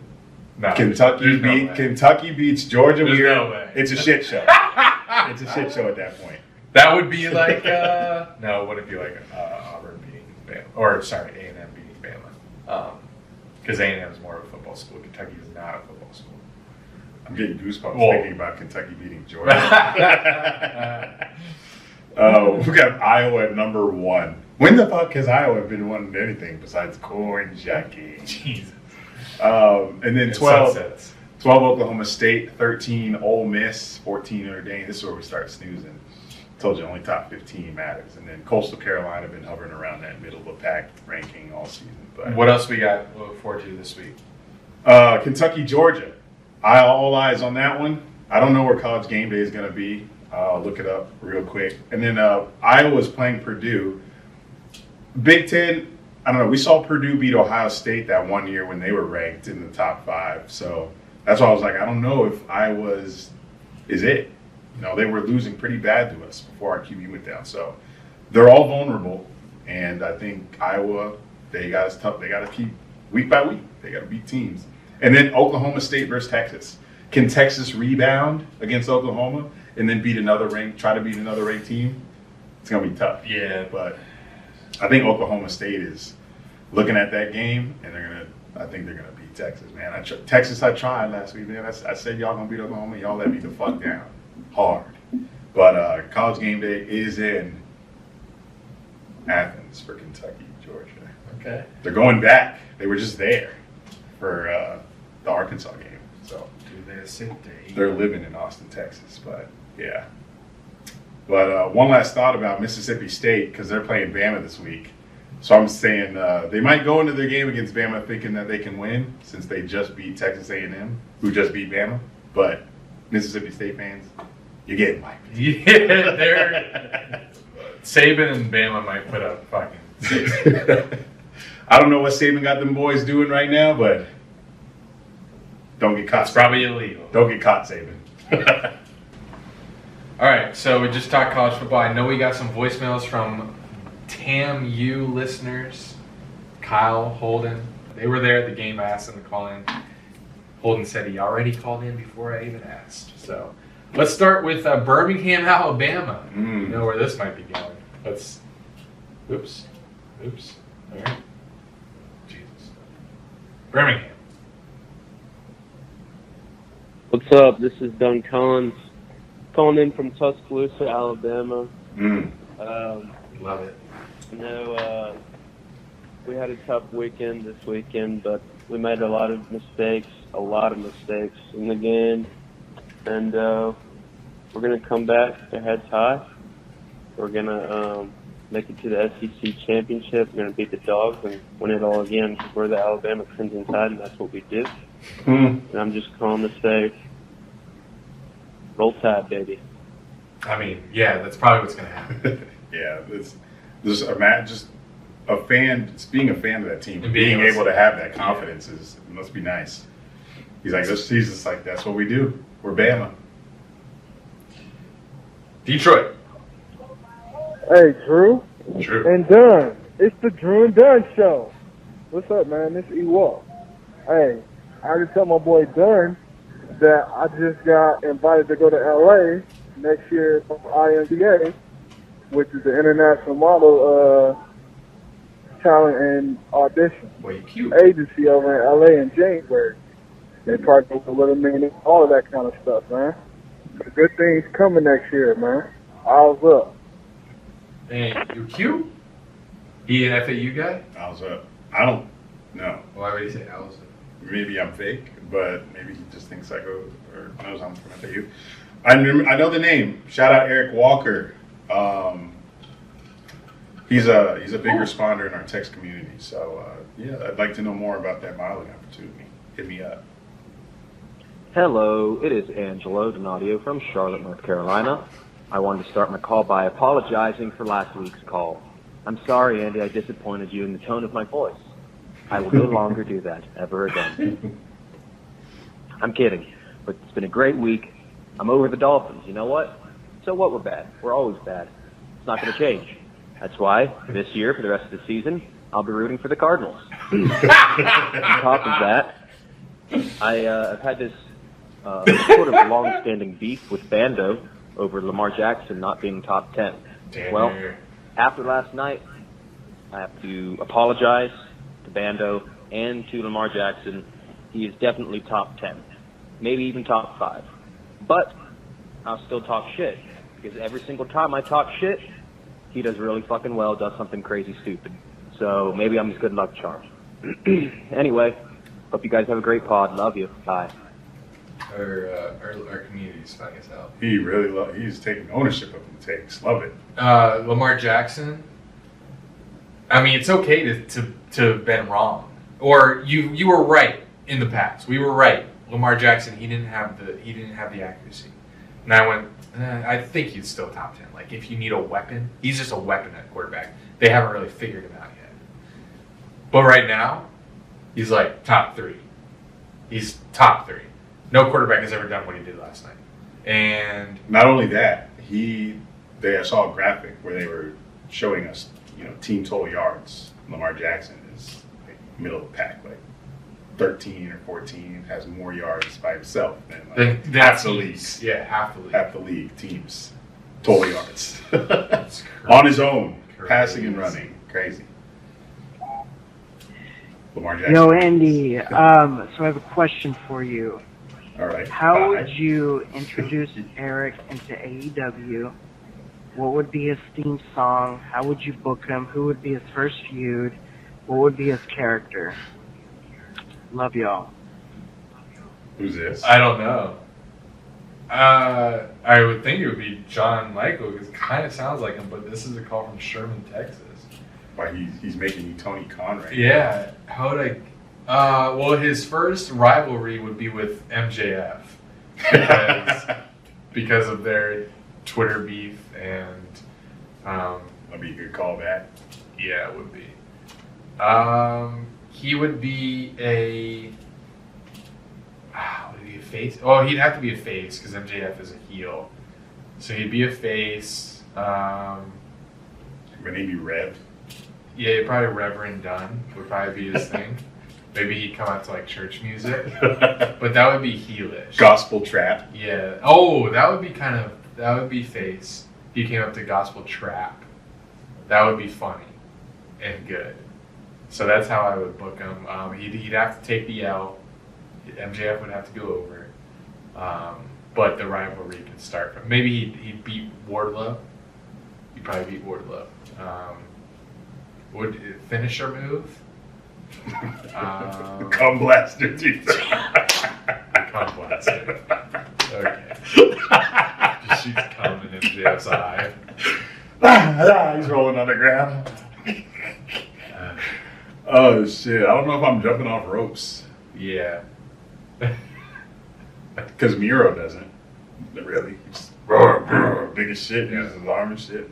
But he is athletic. Yeah. You're tearing something. Yeah, I would. I don't know what my finishing move would be. Maybe I just trip somebody. Trip. Ouch. Oops. Please leave your message for Andrew Willis. That was fucking dope. Dope! Me, Cody, a.k.a. Bodie, in the Discord. I know you kind of guessed that 530. It's Wyoming. JK. Couple things. Cardinals, Super Bowl champions. Calling it right now. No. Raiders getting rid of Gruden for texting some see you next Tuesday words to some females in email. He's gone for sure. Very tanky for the rest of the year. Other than that, that's all I got. Keep up the great work. Love the podcast. The Discord is amazing. Everyone in there is beautiful. And yeah, that's all I got. Thank you guys. Thank you. Hey, y'all already know who it is. It's your boy, Skinny Penis. Who? Oh, Chase. Anyways, Oh, I'm going to keep okay. it short and sweet. I was watching Justin Herbert play the game of his career, and I was just kind of curious. Do y'all think he's a MVP contender after winning Rookie of the Year, or is that just me? I guess he's kind of got a battle with Lamar after last night's game. I was just curious, I don't know, what y'all think about that? I hope you guys have a great podcast, and I love you both so much. So Can't wait to see you, Eric. Hey, y'all. Where did this accent come I don't know. Man switched up mid-call. Who's, is there anyone else that's in the combo with Herbert and Lamar? Jack. Maybe. I mean, if you say Herbert, Josh I guess Allen. you have to say, Josh Allen isn't having the same year he had last year. So I would still put Herbert and Lamar above him. I would too. How about Kyler? No. Really? They're undefeated. They are, but what separates him from Lamar. the other three is that the interceptions. He's not as efficient as the other three. Kyler sometimes just throws that bitch up. Yeah. He said AJ Green down there somewhere. Dunn and Drew, what's up? Holden, Hold it. I just want to call in just to say that like Alabama is honestly kind of trash. Oh my God. But yeah, Tamu gang. The game was insane. We were there. Me, Kyle, and Cam. We stormed the field. But we got to do that in the LSU game. We went to 7 overtimes. But this one was different. I don't know. Even though me and Cameron were debating it, this one honestly felt more special than the 7 OT game, in my opinion. But it was awesome because we were up the whole time, just about. We were drunk going into the game, so we were just like hyped as fuck from the beginning of the game, the whole game. Also, I'm still kind of recovering. But yeah, that was awesome. How about some Cowboys? Andrew, that NFC East pick is a lock. Thank you. And yeah, sorry about the Jags. Love y'all. Don't need that. Don't at all. That's good. I can't imagine. That's part of the reason. Like when I went to FAU, I was like, this is the only thing that's missing is football culture. Like I love football too much to be at a college that has no tailgating, empty stands, and a team that doesn't win shit. So seeing like games like Texas, Bama, Georgia, Kentucky, Penn State, Iowa, shit like that, full stadiums, primetime coverage. We need to go to one of those. Primetime coverage. I wish I could have experienced that for 5 years in college. We should start now. Which is why I go to them now. I want to go to and experience that. Which is why we're going to be at Florida Georgia tailgate. Do you think, this new sponsor can get us? It's called S. Surely we could get tickets to a college football playoff game, maybe? You think? I believe I could. Oh, shit. Could. What? Nothing. Okay. You were surprised, shocked, in a bad or good way. Not sure. That's why I asked. Yeah, Andy, you're behind. I've been to college football playoff game, and to Penn State whiteout game. I need it all. I need more. I need to go to SEC game. I need to go to Georgia, Bama, fucking SEC championship. We should go to that. Yeah, that's what I want to go to. That would be amazing. I'm gonna go to the championship. Let's. That's our next move. We need to get to Bama, Georgia, SEC champion. Where's it gonna be? Atlanta? Yeah, should be. Mercedes-Benz. Yo, guys, how about them fucking Ravens? Very pumped, stoked on last night's win, but I wanted to call in. I want to get you guys' take on the super early college playoff rankings, because I've tried doing this with a couple friends, and we have no idea who's going to get in. So I'd love to see what you guys are going to say about it. Yeah, and I hope Penn State can get that game. That's a fucking bullshit loss. If Clifford doesn't get injured, we don't lose, but whatever. Still not over it, but fuck Iowa. See you later, guys. So he's looking for an early... I thought he was going to give us his teams. Yeah, that would help. He's looking for an early top 4 prediction. That's actually kind of fun. What would you say? Georgia. 1? Yeah.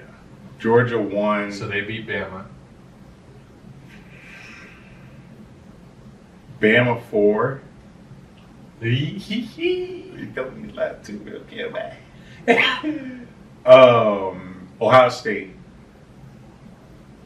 and Cincinnati. I think Cincinnati. I think they stay undefeated and win their conference because their conference is shit. Give me. And there's no conference game in their conference. There's no like two sides of their division. It's just straight up win. Bama 1.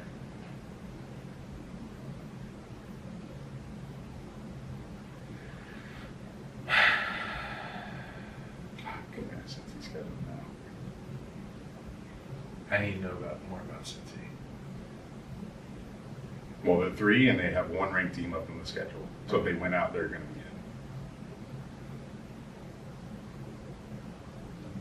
be in. Bama 1. What the fuck, bro? You can probably hear that on the mic. I don't think they could. I knew you were going to do that when you leaned. I lean all the time. Not like that. I felt the foreshake. Well, good. I'm Thanos. Give me a team. Okay. Bama, Cincy, Georgia, Penn State. Wow. Yeah. Penn State. Fuck, bro. Calm down. We have a candle here. It's gonna soak it up.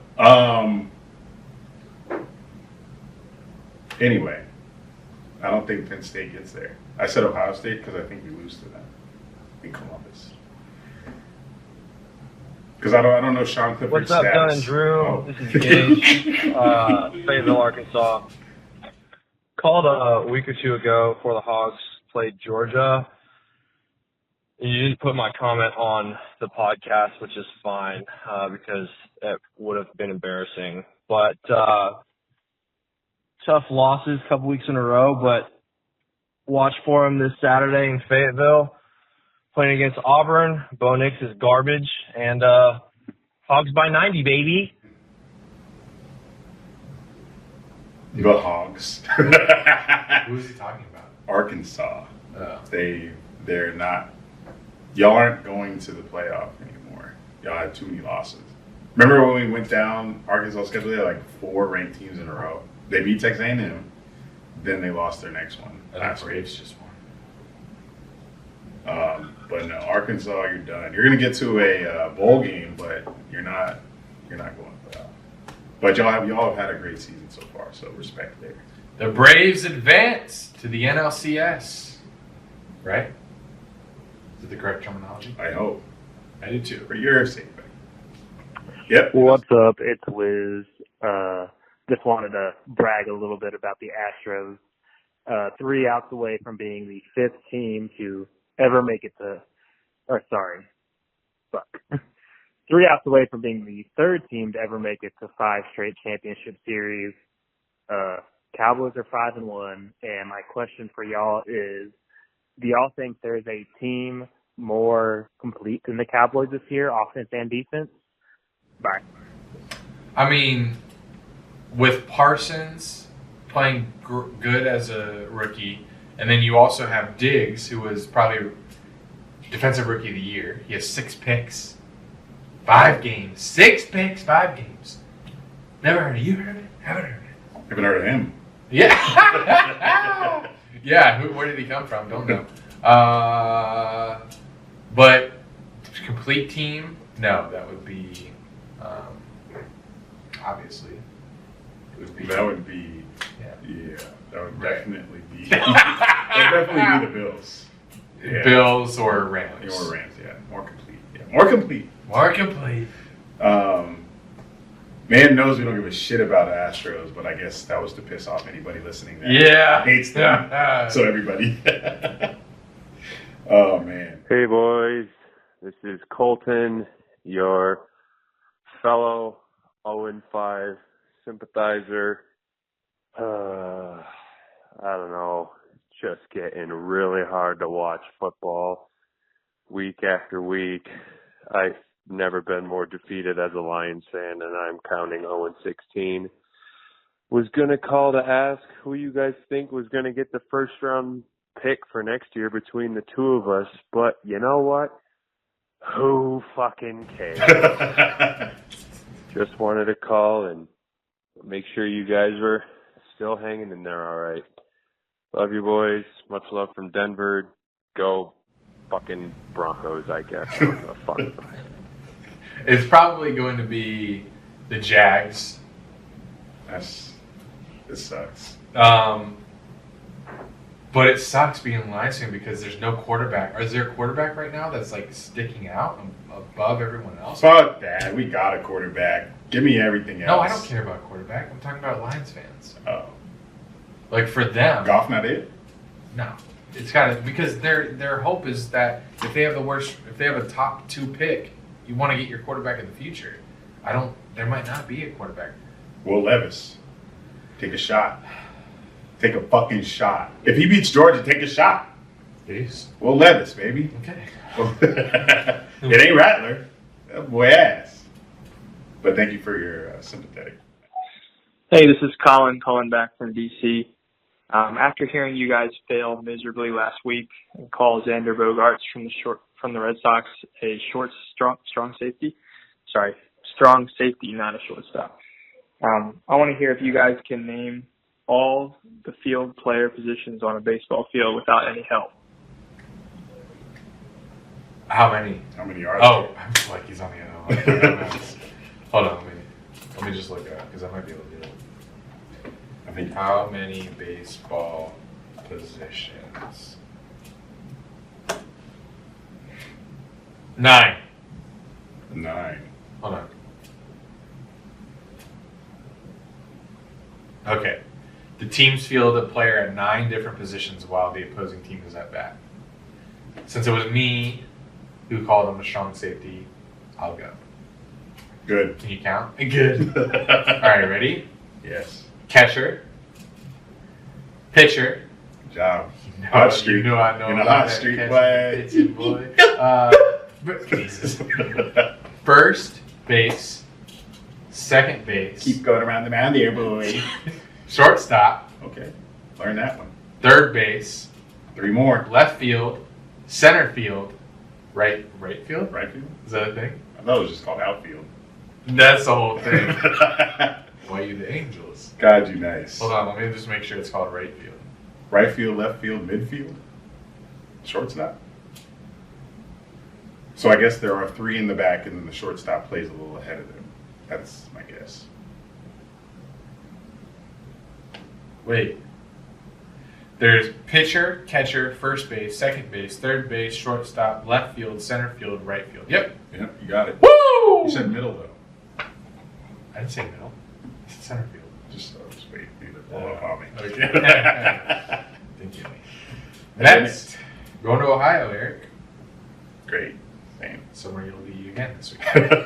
Hey, what's up, Andy and Eric? This is Will from Ohio, and Jon Gruden was, well, not fired. He resigned. Basically, you can say he was fired over the weekend for the racist and sexist emails and stuff that he sent from, I think, what was it, like 10 years ago or something.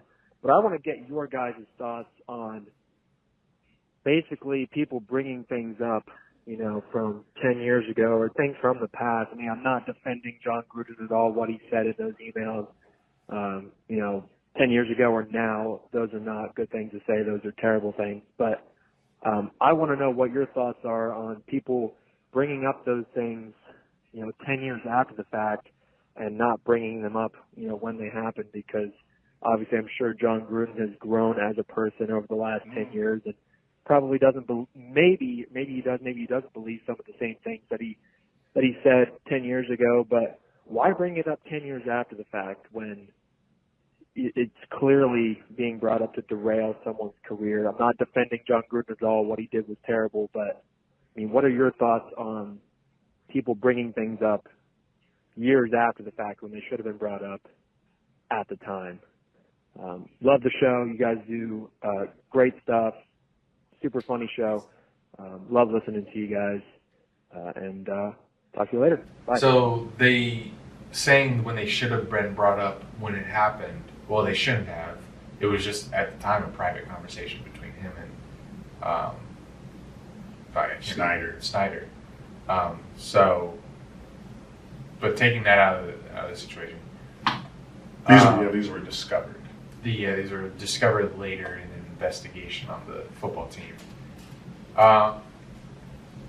And they weren't all 10 years ago. Like, these emails reportedly have been going on up to 2018, just 3 years ago. Yeah. Before he became Raiders head coach. So, and I guess when he was hired, that's when he like settled down.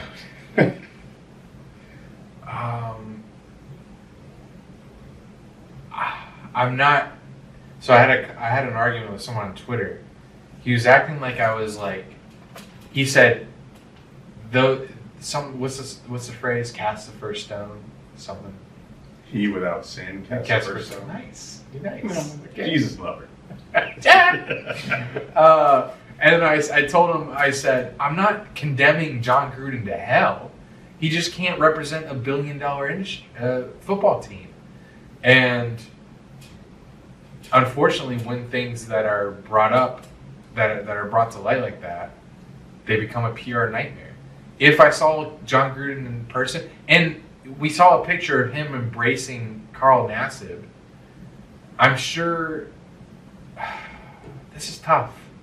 Because I'm sure I would get along with him great in person, even if he knew I was gay. Like, there would be no beef at all. Yeah. There's no way. And we don't know what his emotions were in that picture. It's just a picture. Just because he's with Carl Nassib doesn't mean that, oh, he's a friend. He loves the gay community. We can only go off what we know. And anything can come out from the past and people say, oh, that's not me anymore. Everyone's going to say that. Yeah. I'm going to say that when my fucking videos come out and you say it's faggot and nigger and Jesus all Christ. this racist shit. Right. Because my mom was like, oh, you're going to regret some of the things you posted over the years. I'm like, probably not. So unless it like really hurts me. But I don't think I'll ever be at a level like Jon Gruden being an NFL coach. So everything that. I don't plan to be an NFL coach. Imagine. But I don't know. This is hard because if you're the owner, you have to fire him. So, but the question is, what's the point of bringing up old shit and judging him on that old shit? Well, the point of judging him on that old shit is because you have to. Because of the PR shit. But if you're talking, and that's business speak.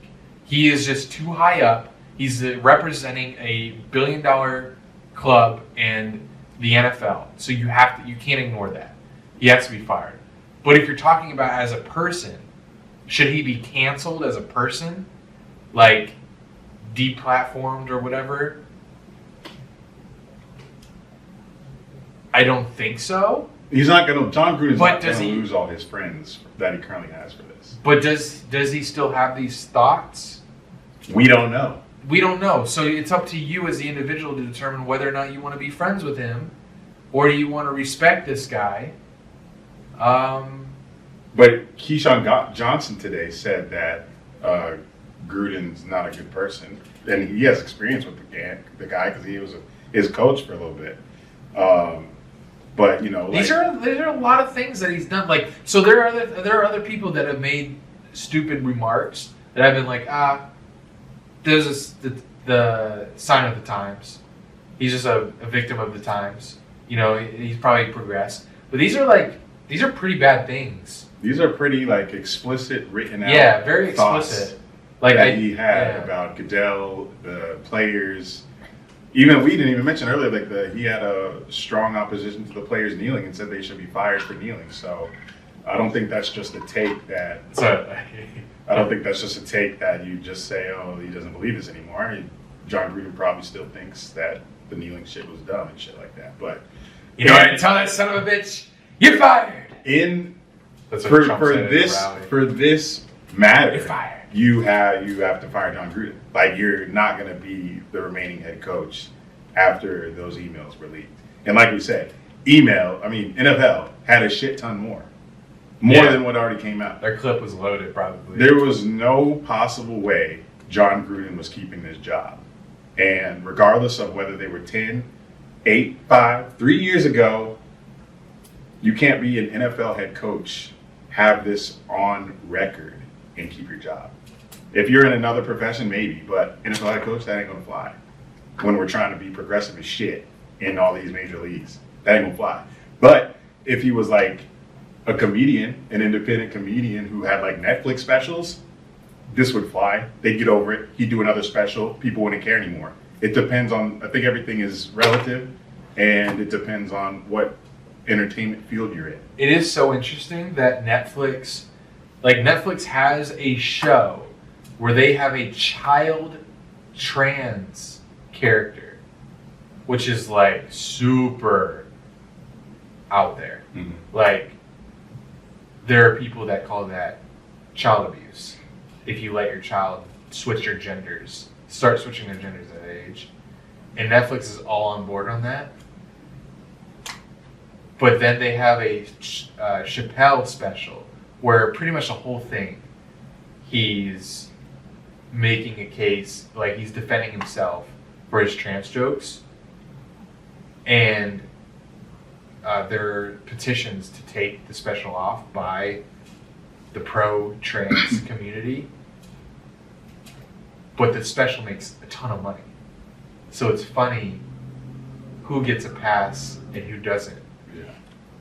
When it comes to Jon Gruden, he's not like the Raiders. He's not Bill Belichick.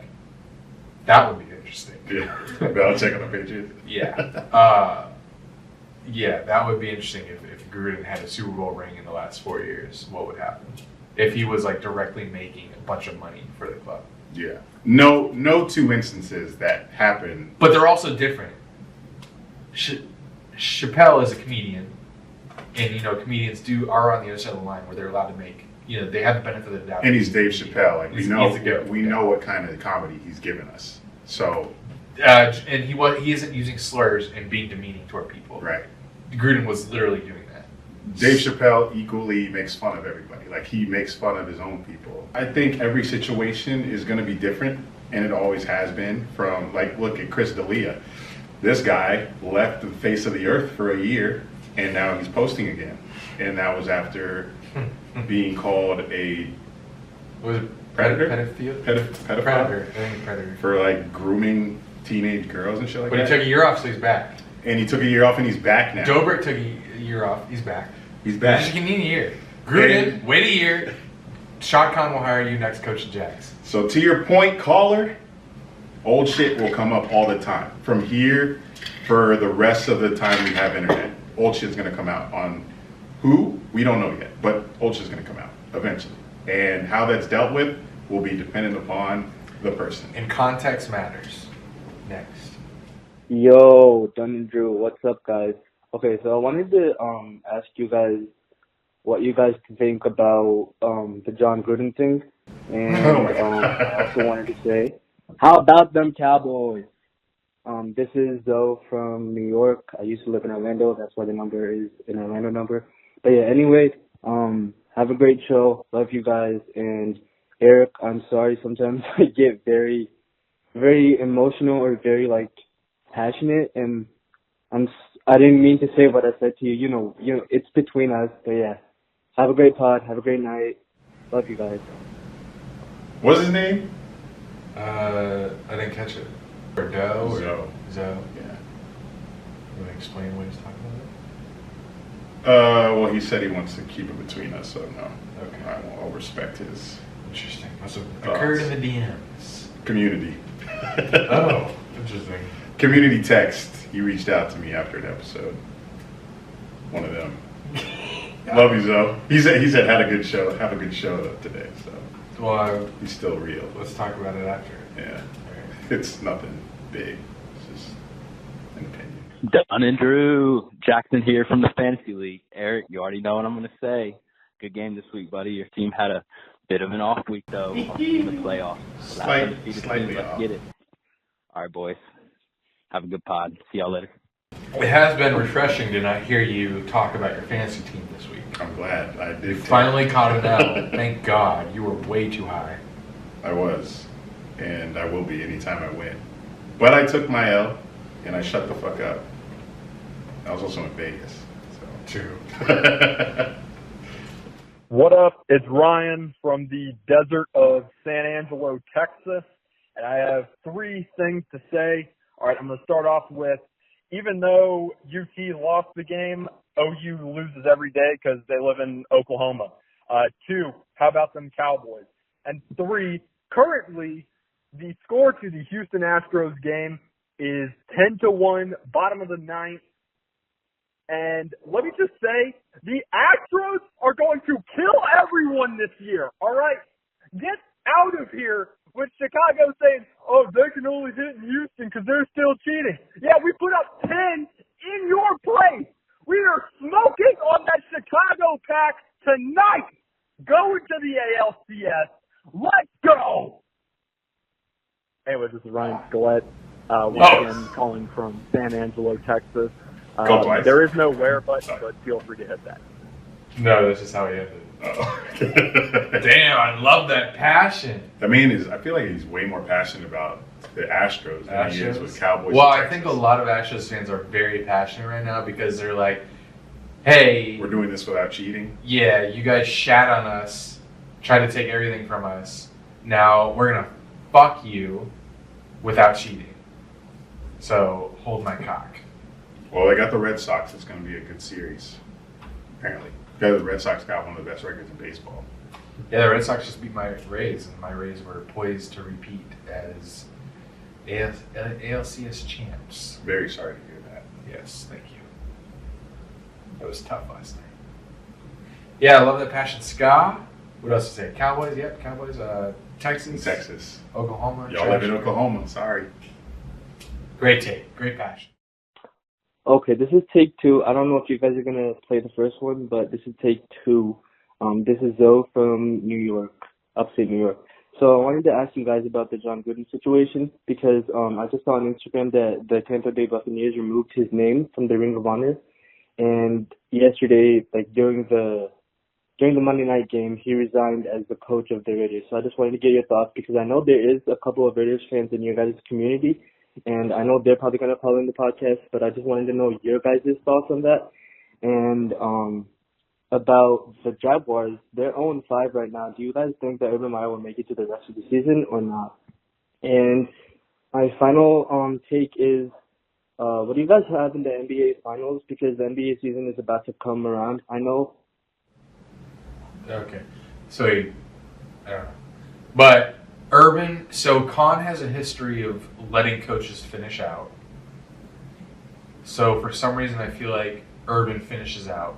I think Khan would be just too embarrassed to fire him before the season's over, unless Urban quits. Yeah, it's either going to be Urban quits or the man finishes out a career. But I don't think he's here after the season, which we're on another head coach search. Once again, who's going to coach Trevor? Who's going to turn his team around? We thought it was going to be Urban, new culture, but that ain't the case. I heard some rumblings. Oh, it's true. One side. Double scoop. One side. Scoop. Goodbye, cream. That Trevor isn't too pleased with Urban Meyer. He shouldn't be. He fucking shouldn't be. Because I remember them talking about, didn't Urban say something about he's not comfortable running, and then Trevor came out and said, we don't even practice that shit? Some shit like that? Well, they were asked why they didn't quarterback sneak it on the goal line. And Urban said, well, we haven't practiced that. Don't know if Trevor's comfortable with that yet. And Trevor was asked it in the presser that came up right after Urban. He said, yeah, I'm comfortable with it. We practice it. So. Yeah, they're not on the same page. They're not on the same page. And then the Urban thing last week where he kind of talked about Trevor going to Vegas when he was that was defending himself. That had nothing to do with anything. Yeah. He was getting married. Also, the Jon Gruden Ring of Honor thing. Andy told me about that before the pod, and I was like, "Oh, makes sense." He was the first. Yeah, he got the Bucs their only Super Bowl ring before Brady got there. So that is a big deal for them to remove him out of there. It's kind of like the Joe Paterno thing, where they took down his statue, and that was a little more because these were emails, and he actually was like part of this whole thing. But they like vacated those wins, championships, took down his statue. So shit happens, man. Shit happens. So I don't blame the Bucs for doing that. And why do you think? So they don't want that. It's a stain now, like in their franchise's history, for this to come out about Jon Gruden, because like we said several times already, the things he wrote in that shit, and there's way more. There's way more that wasn't released yet. But the things he did say, bro, you can't say that shit. Like I said, he hit every community. Royal flush of insults. The kneeling, homophobia, sexism, racial tropes. Man had it all. NBA Finals predictions. Lakers Nets. They're all healthy. Lakers aren't going to be all healthy, so I don't think I'd take them. I just don't. Lakers aren't going to be healthy. Would love to see the Nuggets in there. I can also see the Bucks repeating. Because is Kyrie gonna play? Did you see that today? Yeah, they ain't got Patty Mills. They'll be all right. Don't sleep on him. I can see the Bucks repeating, and I can see the Bucks playing. They don't need Kyrie. The Nuggets or something. The Nets Nets lost all 3 of their stars last year. They had Durant. Durant was trying to carry himself. He did have to try. Him and Joe Harris had to carry that shit. And they were up 2-0 on the Bucks. I don't know how that should happen. Good job, Giannis, by the way. Looking forward to seeing you out there again. Anyway, Nets. East favorites, for sure. But I would like to see Nuggets. Nuggets have a good-ass team, and I need Jokic to get to a finals. So that's my NBA take, Zoe. Hey, what up? It's Hunter from Texas. NFL season's basically over. Sure you feel the same way. So on to baseball playoffs, MLB playoffs. Astros. Is everyone an Astros fan? They beat the shit out of the White Sox. They advanced to the ALCS. Going to beat the shit out of the Boston Red Sox next, and then go to the World Series. So confident. Okay, why not? NBA starts in a couple weeks, the 19th. Rockets. Rockets aren't going to go to the playoffs. I don't see that happening. But I'll give a little prediction that Jalen Green will win Rookie of the Year. Love you guys.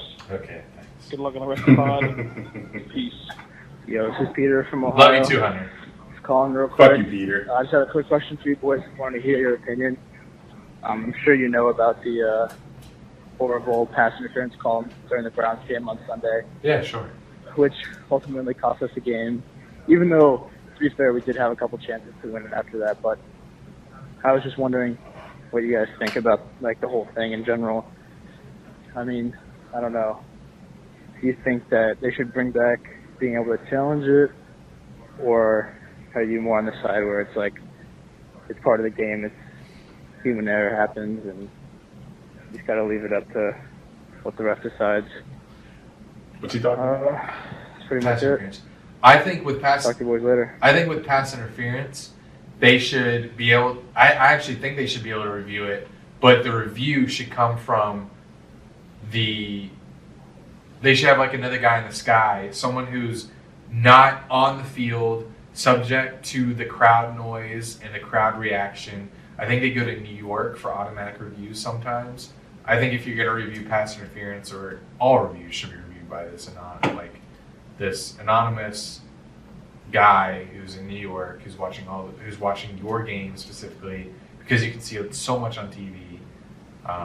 That's why I think, and I think pass interference. Oh, Jesus Christ. That was grosser than mine. You almost died in yours. Yes, I think because it's such a because in the NFL when you throw a pass interference flag, that could be the difference between 70 yards. So I think that needs to be reviewable. If it was college, no, not reviewable. It's only 25, 20. Yeah. So I think it's such a spot foul sometimes. It's always a spot foul. Pass interference. Yeah, wherever it is where the play is. Unfortunately, that would slow the game down so much more too if they review. But it's such an important it can be a 70-yard play. You need to review a 70-yard play to make need to be able to challenge. They do that shit for holding too. There's holding on every fucking play. It's big 300-pound guys. And while I think holding should only be 5 yards, it's only 10. I think it's 10. But also, those could be long plays too. The holding plays. Oh, that it calls back a long play? Yeah. Well, shit. I'm just saying, there's... Well, and there are tons of plays where holding actually isn't a thing. It actually didn't happen. The ref threw a flag anyway. So maybe, sure, those are reviewable. But the coaches only have 3 challenges, so it's not going to slow the game down that much. There's a ton of holding calls, so use your challenges wisely. There's so many I think calls. I think holding and pass interference should be challenged. These humans make mistakes. Yeah, they do. We're going to have robot refs soon. Please. Algorithm robots. Algorithm. Fuck, we got a lot of voicemails left. Are you hating them? Are we good there? Should be. Then look at the time. Yo, what's up, Dunn and Drew? It's Bryce from Ohio, and I just want to apologize up front, but I have to Ravens. rave about my Ravens because that game took about 9 years off of my life. It was a train wreck in the beginning. The defense couldn't stop you running nose. Our offense could do absolutely nothing, and it stayed like that until the last 2 minutes of the third quarter. When we were down 3-22, I honestly thought it was over. But then all of a sudden, our offense finally came back alive. The defense woke up a little bit. The third best tight end in the league, Mark Andrews, came up clutch for us with 11 receptions, 147 yards, 2 touchdowns, and 2 extra points. He's had a slow start to the year, but he finally came ready last night and showed out. And it's been awesome to see Hollywood Brown start to become the receiver we thought he would be when we drafted him. Aside from the Lions games, he's had a huge impact on our team. And last night's 9 receptions, 125 yards, and 2 touchdowns was no different. And then Lamar, my God. Aside from the fumble at the 1 yard line, he was absolutely amazing. He went 37 for 43 passing. That was an 86% completion rate. He had 442 passing yards, 4 touchdowns, no interceptions, and 62 rushing yards. It was an amazing performance to seal the comeback. He had 355 passing yards in the second half and overtime alone. And I remember calling after week 2 to talk about his throwing. I said he still needs to become more consistent. But last night, I feel like we got a show of what it looks like when he is on with his consistency, because that was crazy. And now, is he going to keep having 400-plus games all the time? No. But it's just awesome to see his progression come along, and he keeps proving people wrong. The one thing I love about Lamar is how many haters he had coming out of college, saying he was a running back, saying he needed to change to receiver because he couldn't throw. And although he's had his fair share of struggles in the first few seasons, now he's proving everybody wrong. He just wants to do it with his play on the field. He just wants to win, and I'm so glad he's wearing purple and gold. At this point, saying he can't throw or he's a running back doesn't even bother us Ravens fans anymore, because we know what we got in our QB, and the whole league knows it too. He's just got to keep it going, and I think he will, because he wants it so bad. So again, sorry for the long rave. Have a great rest of the pod. I just had to come on and just share about my excitement for the Ravens this game. And we let you have the floor there. We already talked on this. And we even called you and shouted you out. Yeah. So hope you enjoyed the floor there. It was well deserved. It's a great game, great quarterback. You have a great near future. And you're loyal. You'd be calling in every week about Ravens games. You'd be 14-1. You still be calling. That was just. What's up, Dunn and Drew? This is Killian calling from Alaska. Whoa! I've been meaning to call in for a while. I've been a listener for years since you guys, had your old episodes up and everything. Anyway, I just wanted to, give you guys a little take. I think that the Chargers are going to win the AFC, and I definitely believe that the Cardinals have a good chance. But I also think that the Rams are probably going to be the ones from the NFC. And I think that they will get a Super Bowl, the Rams will. Anyway, love your stuff, guys. Really appreciate all you guys have done. And I will talk to y'all later. Alaska. That's a new one, and I am very intrigued with your entire life. What do you do on a daily basis? What's it look like now? How cold is it? Okay, I'm going to go to our listener count. Let's see where Alaska is on the map. You are 49. So you are representing the fewer than 1% amount of people that listen to our podcast. You are either from Wasilla or Anchorage. He's from Wasilla. He said that? Well, I just remember talking with him in the community when we first set it up, because it tells us their location. So it said Alaska. I was like, give me a little combo. I'd have to find it, but killing it. So our app is telling us if you're from Wasilla, get with the guy or girl that's from Anchorage. We have a listener in Wasilla and a listener in Anchorage in Alaska. Yep, Wasilla, 23 years old. That's funny. Although I want to see what our first combos were about Alaska. Scrolling up. God damn, never mind. I don't think, because I forgot he's in the Dunn and Drew community, so we said a lot over the past year plus. But go to the next one. Oh, the next voice one? Yeah. It's going to take a lot of scrolling. Yo, it's Beck out of Atlanta. You know what it is. Nothing new. Just calling about the Eagles. Y'all seen what we did. 8 Carolina. No. Who cares? Christian McCaffrey hurt. Who fucking cares? Y'all ain't eat shit up. That's really all I got to say for this week. Fly, Eagles, fly. All right. So Christian still ain't back? He's supposed to be back next week, but yeah. Eagles should have lost that one. They scraped by and killed shit. What's up, guys? It's Anthony. Called in last week. Just wanted to say the show has been awesome as always. And quick question for you guys. Has to do with some NFL talk. What do you think has been the more shocking outcome, I guess, so far this season? Patrick Mahomes and the Chiefs not playing as well as everyone thought they would, or the Ravens coming out here and having a good record so far, being 4-1. Let me know what you guys think. From those two options, give me Ravens. Yeah, Ravens more shocking. But we, after all those injuries, I thought they were done, especially because we all still had our Lamar Jackson takes. But he's, like Bryce said, proving everybody wrong right now. Chiefs, we kind of predicted them to have a lot of wins, though, in our over-unders. So this defense, I think I'm more shocked that their offense isn't keeping up with other teams. But Ravens is more shocking for sure after all that shit that happened preseason. What's up? It's Anthony again from Indianapolis. Literally just left a voicemail. Another quick question. Say, kind of have to do with Toon Squad and Space Jam. Say the Monstars are about to come to Earth and take over, and the only way we can win and make them go away is if we play them in a basketball game. Who would be your 5 players that you would have suit up for the game? Let me know. What would be 4? Why? It was 4. 5 on the court. Are we playing?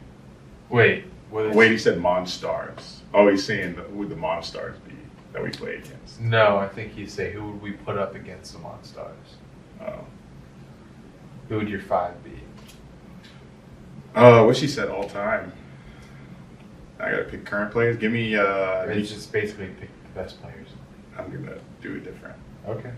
It's a movie, you know. We're gonna win regardless. So I'm gonna play with my favorite players. Give me Kawhi. Give me Patty Mills. Oh. Give me Patty Mills. Give me I don't know. I ain't playing with LeBron or Durant. Fuck both of them. Oh, Luka. Playing with Luka. Oh, Luka, Patty, Jokic, Giannis. Oh, that'll be look at the Giannis. Put on the monster, man. One more. I need like a 3.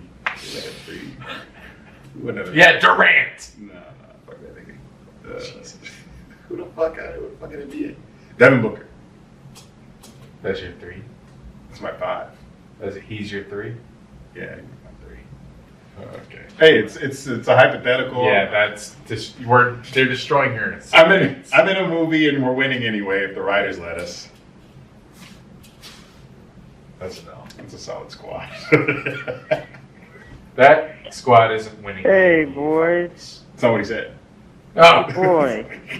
Just calling to see, is Eric going to make some better fucking picks this week for college football that are actual locks? Or are you about to tell me some sloppy shit like Purdue as a lock? Come on, Eric. Come on. We can't be having that crap, man. Do better. Be better. Anyways, Andy, you're still killing it. Bye. What am I killing it in? Be specific. You're still killing it. Appreciate it though. Hey, man, when you asked me those picks last week, I was like, I don't know why you're asking me. I gave you 2 losers. Oh, that was Alec? Had to be. Was I good on mine? I don't know. Must have been. You're killing it. We'll have to run that tape back. But yeah, what are you doing picking Purdue after I said that shit? I know you didn't pick that shit. You probably just watched that bit happen. But why we had to go out of this episode with me getting roasted? Guess that's the way it had to be.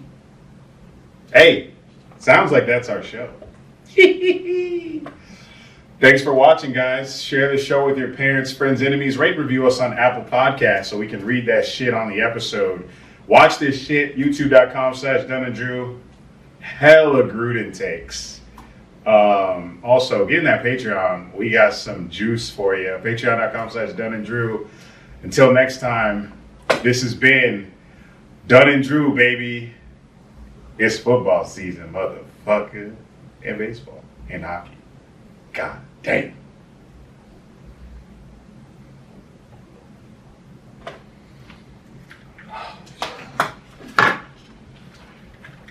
Get cozy.